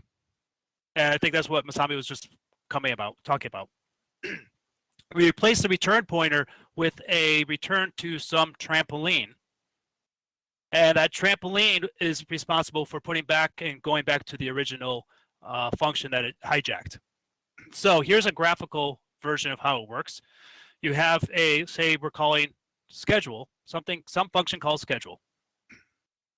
And we jump here, and the return address of the schedule call gets placed on the normal stack. And we jump to here and put scheduler. The schedule code has a call to ftrace caller. So it jumps in, as I showed in the previous topic, that goes and saves reg, and it passes on the normal stack is this return code or the return address. So ftrace caller knows where to get, the trampoline knows how to get back. But let's say when the callback is going to update the IP address. So instead of returning back to A, it returns back to C. And we create this shadow stack that we're going to save the original caller in. Now, when this guy returns, it's still, the B was on there, so it returned back normally to who called the trampoline. But now, this return is going to call C, that was on the stack. So the return trampoline is going to replace the old guy back with A. So when it returns, or it could be a return, it could be a jump, where the details, that's just in the implementation details. So when it's done, it jumps back to where it calls. But that's how we trace in this rec callback, or either for the function graph tracer or K-rep probes. That's how it returns or traces the return side. BPF direct trampolines do things slightly different. They call the trace function from the trampoline itself, which will then it doesn't modify the stack. It just returns back to the tracer and then returns back to the parent function. So for a direct trampoline, which uses the ftrace infrastructures to replace it, but what ftrace will do is, instead of putting the ftrace caller, it puts in the direct caller, which is why we call it direct trampolines, because it doesn't use the ftrace infrastructure. It just calls whatever you give it directly. So the direct trampoline calls this guy, and I believe this is what BPF does. So BPF will now it saves the arguments, but only saves the arguments that it really needs. So this actually is optimized per function. So it saves only the arguments that are required, calls the callback function, returns the store args, and now it actually calls it will actually call the schedule function from the trampoline. So now when the trampoline's done, it returns back to the callback here. Now we trace the end of it, pop all the information off, and then we return back to no. And this may, like I said, it may not 100% be correct, this explanation, but that's basically the idea of how the BPF direct trampolines work. So we want to merge these ideally together for various reasons. And function graph tracer really is the simplest of the three because it just says record the end. It just says give me who you recorded to and a timestamp.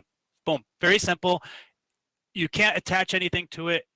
It's pretty much set in what it will do. K-probes is different because you can attach a callback to the return. So it requires a full set of regs because you don't know what that callback wants. So it's a lot more, has a lot more features. It has the requirements of anything. It needs to be able to handle anything. So it probably is that. Am I incorrect, Masami, on this? Yeah, correct. But what you are concerned because that these are different requirements mean that trampoline code, not the the shadow stack. If we can use that shadow stack so that we can call that the many trampolines as you want under shadow stack. Okay, so basically, your idea here is to kind of take what like the two code spaces, the kernel retpoline and the function graph tracer, rip out the way it does the mapping, and create a single interface maybe somehow to say, I want, just call this guy on the shadow stack. Now the question also be, can we call both of them? Can we register more than one? We need a way to say we can handle more than one callback. Yeah, we can do that because that if we have the several different the trampolines address on the shadow stack, the return one trampoline return would return to the another trampoline. Right. So that it will do that until the return back to the original code. So basically, it'll just put on the stack, return this guy, and just swap it. Yeah. Sort of. It's kind of funny because that's how when we wrote function graph tracer. I'm going to give a little story here. I just break a little time here. Someone asked me, so how does function graph tracer handle tail calls? And this was like 2 years after function graph tracer was in the kernel and we were using it. And my first response was, it shouldn't be able to, but it seems to work. And I found out that it worked just by chance. What happens is when you enter it, when you enter the function, it hijacks the return address. So when you had a tail call function, when you hijacked the return address, it replaced the return to the trampoline with another return to the trampoline. And so if you had a bunch of tails calls, every time we did the tail call, instead of jumping all the way back to the original, it jumped to the trampoline, and that trampoline replaced it with another trampoline. It just happened to be perfectly matched. So it was just coincidental that function graph tracer worked for tail calls. Yeah, I think so. Yeah. But I think that's actually an analogous to how it would work if you had k-rep probes and function graph tracer on the same function.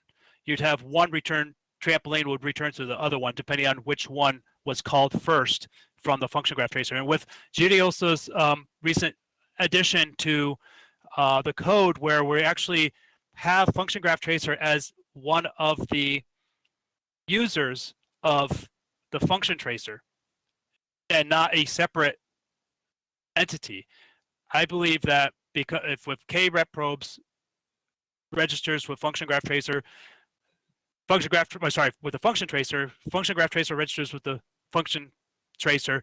Whoever gets called first is will replace the parent with its trampoline, and whoever gets called second will just replace that trampoline with its own trampoline.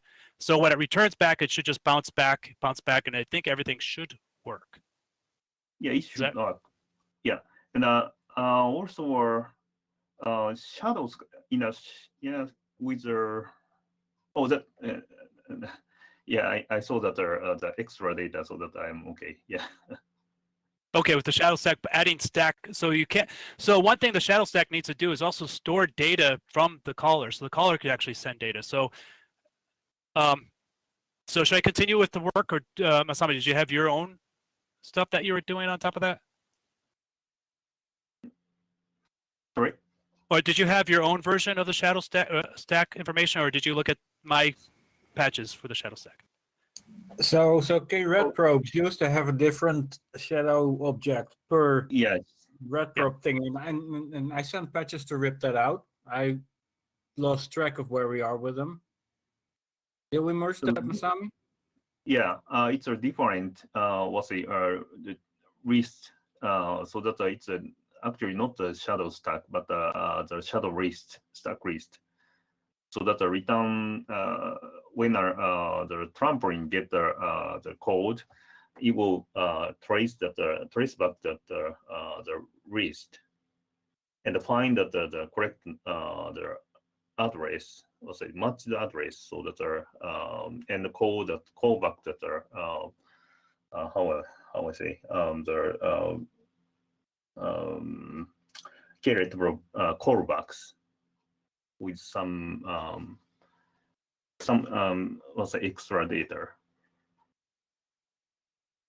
So it's actually not per task shadow stack, but we have a global shadow stack. Okay. Yeah. So do we want a global shadow stack in that case? So that's just one huge global shadow stack, or do we want? No, I don't think that that is a good idea, because that is not scalable.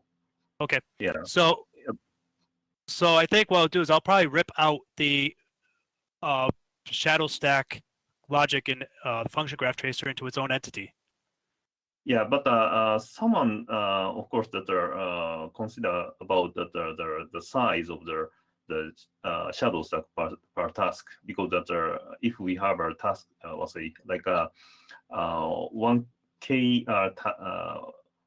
for example, if we have a 1K process tasks, then we need to consume that at least 4 megabyte extra right. Memory for the shadow stacks. Well, it does take up, like I said, it doubles the stack size of every event, pretty much. I mean, well, the stack size for x86, I believe now is 8K. But I think we would need 4K, I would assume, and also we need protections of how, and a way to say no, you can't, you failed to register. So whatever infrastructure say we ran out of stack space, that needs to be in there. Task stack is 16K, interrupt stack is 8K, and Oh. exception stacks just went from 4 to 8K. So there we have it. So, but the thing is, you think maybe we still just do you think 4K for just information for trampoline information. It's not actual, or not, we should, well, you could store data there, but you shouldn't be storing a lot of data. I don't know.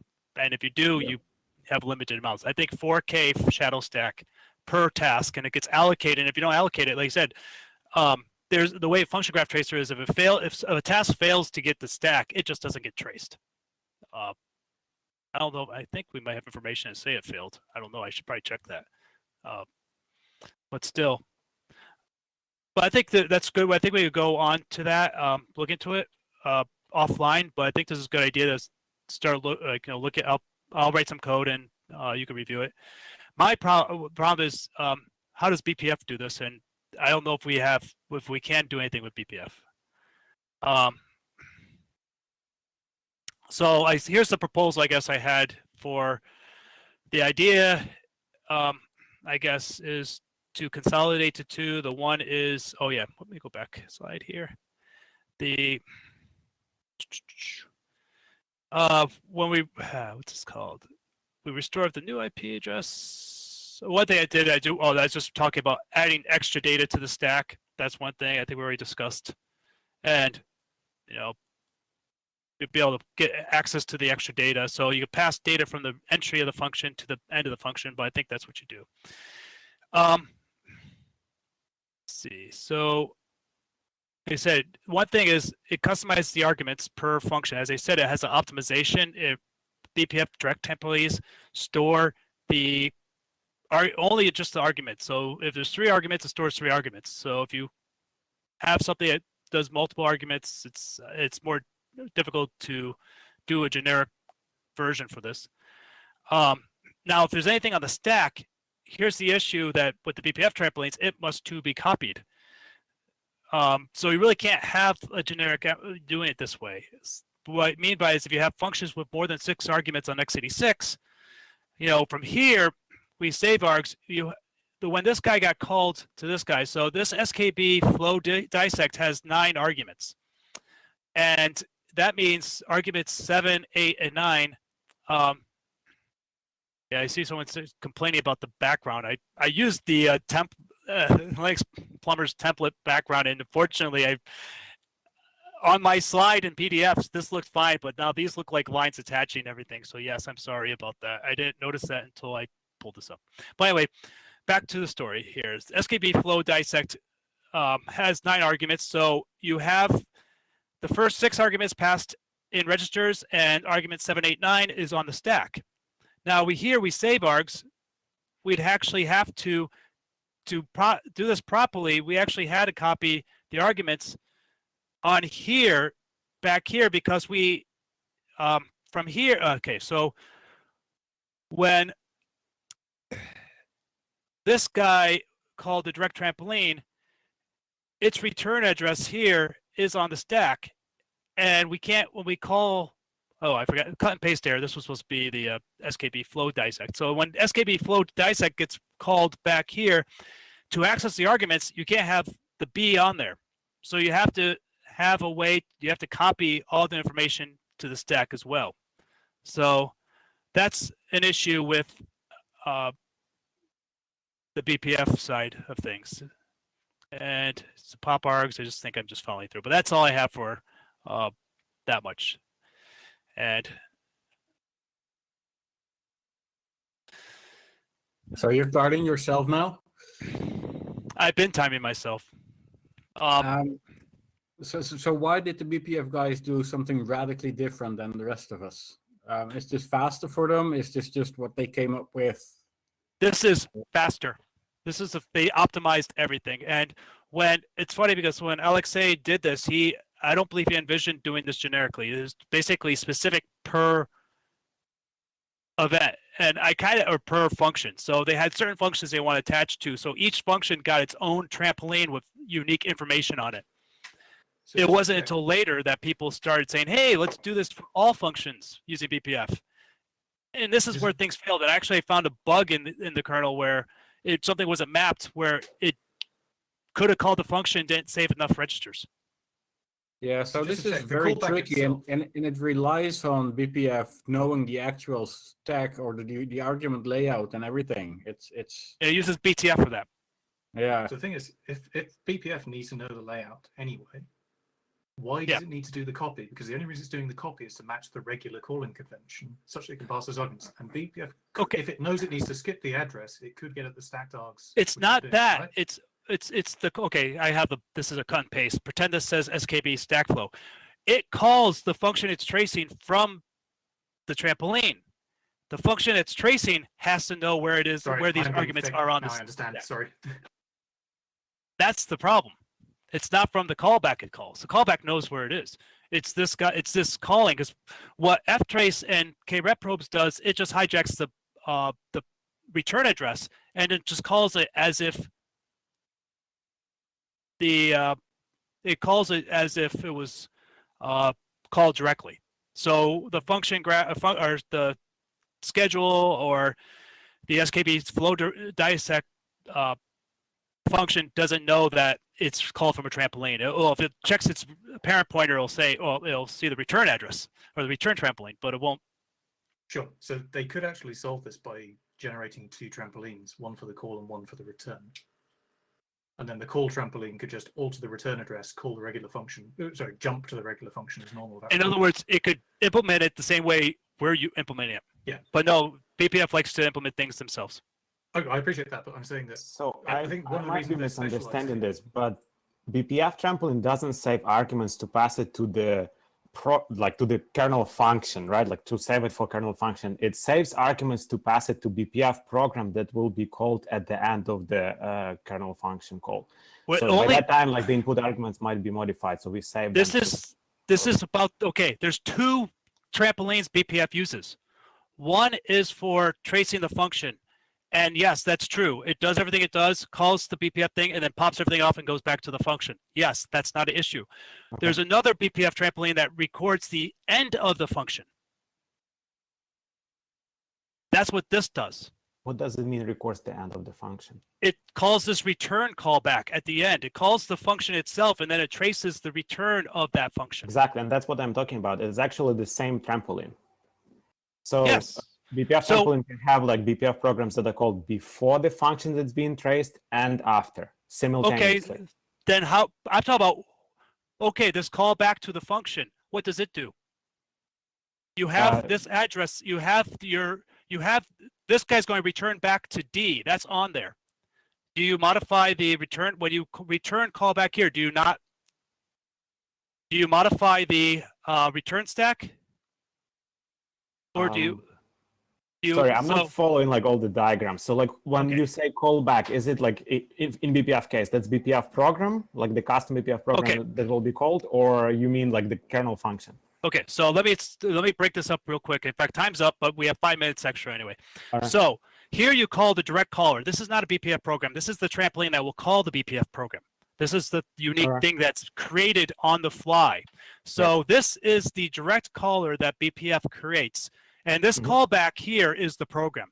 So it saves args. It just needs, because the callback, depending, I mean, if the callback calls any helpers, it's going to clobber registers. So it needs to save the arguments of this guy. So this guy has to at least save, here it has to save the registers, at least. Calls a callback. Now, your program's called. Now it's got to restore the registers because it's about to call this guy again. Again, this was a typo. This is supposed to be SKB flow, but call this schedule or whatever. So here's where the function gets called. It's actually +5 because it's not going to jump back to the function. It's going to jump back after the direct caller was done. Now this guy needs access to the registers. Let me see if I have the place here. Yeah, because if you don't copy the registers, when it returns back to B, A is still here, or is it? I think that's what it was, because it still has this B caller that's on the stack, unless you popped it already and modified it. So maybe it is popped. When you do this, maybe you pop this register off and call it. So A is still here for when this guy calls. So maybe that does, well, yeah. It's got to return back to this guy. Like if you can figure this out here, and we probably should involve Alexei as well because he implemented most of that code. Yes. Like from high level, I don't remember like all the specific details. From high level, we save the arguments not because we need to save it, as far as I know, right? Like not because we need it for the kernel function. We save it because when the BPF program is called after the function returned, we want input arguments to be untouched, so we can record them like after the fact, right? So that was my impression, but I might be missing some like low. No, that is, I don't want the input arguments touched, but the problem is here is if you call from the register, when this return comes back, you want to come back to the trampoline, and that's that information, that return address, which is D. Actually, I probably don't have it here. Yeah, calls that D that's here. It's on the trampoline. If you don't have these arguments, you're going to have D. Well, B is probably, yeah, the B could be replaced, but you're going to have D, A, and the registers. Where this A, the AD is not expected. It should be A register. So it should be one returns. When you call the function you're tracing, it can only have the return address followed by the arguments. But in this case, you'll have 2 return addresses to get back to, one to get back to the trampoline, one to get back to the parent. And that's going to shift everything off by the address size. So the arguments won't match. Because it's on stack, it won't match when you call that function. So you're going to corrupt, if you don't make a copy from the stack, you're going to corrupt the information on the functions called back. And right now, I know this isn't handled because you have a limit of, on x86, you only record 6 functions, or 6, you only allowed it, it's actually hard-coded where you can only trace, or you can only attach to functions that have 6 arguments or less. And if you try to attach something to more, it will fail. And I guarantee you the reason why that's there is because of this problem. I see. Could be. Yeah. Sorry, I don't know like all the low-level details. Just wanted to point out that like we want, at least in addition to all this, like we want input arguments untouched at the end after the function return. That's like super important property. So We all want that. all right.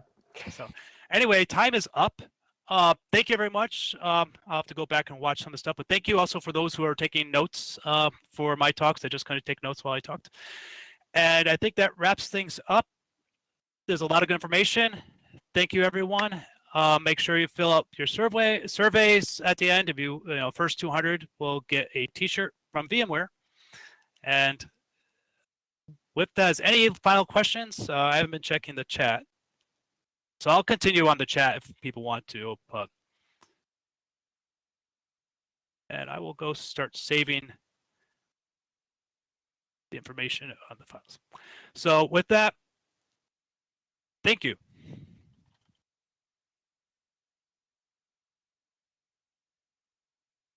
Thank you very much.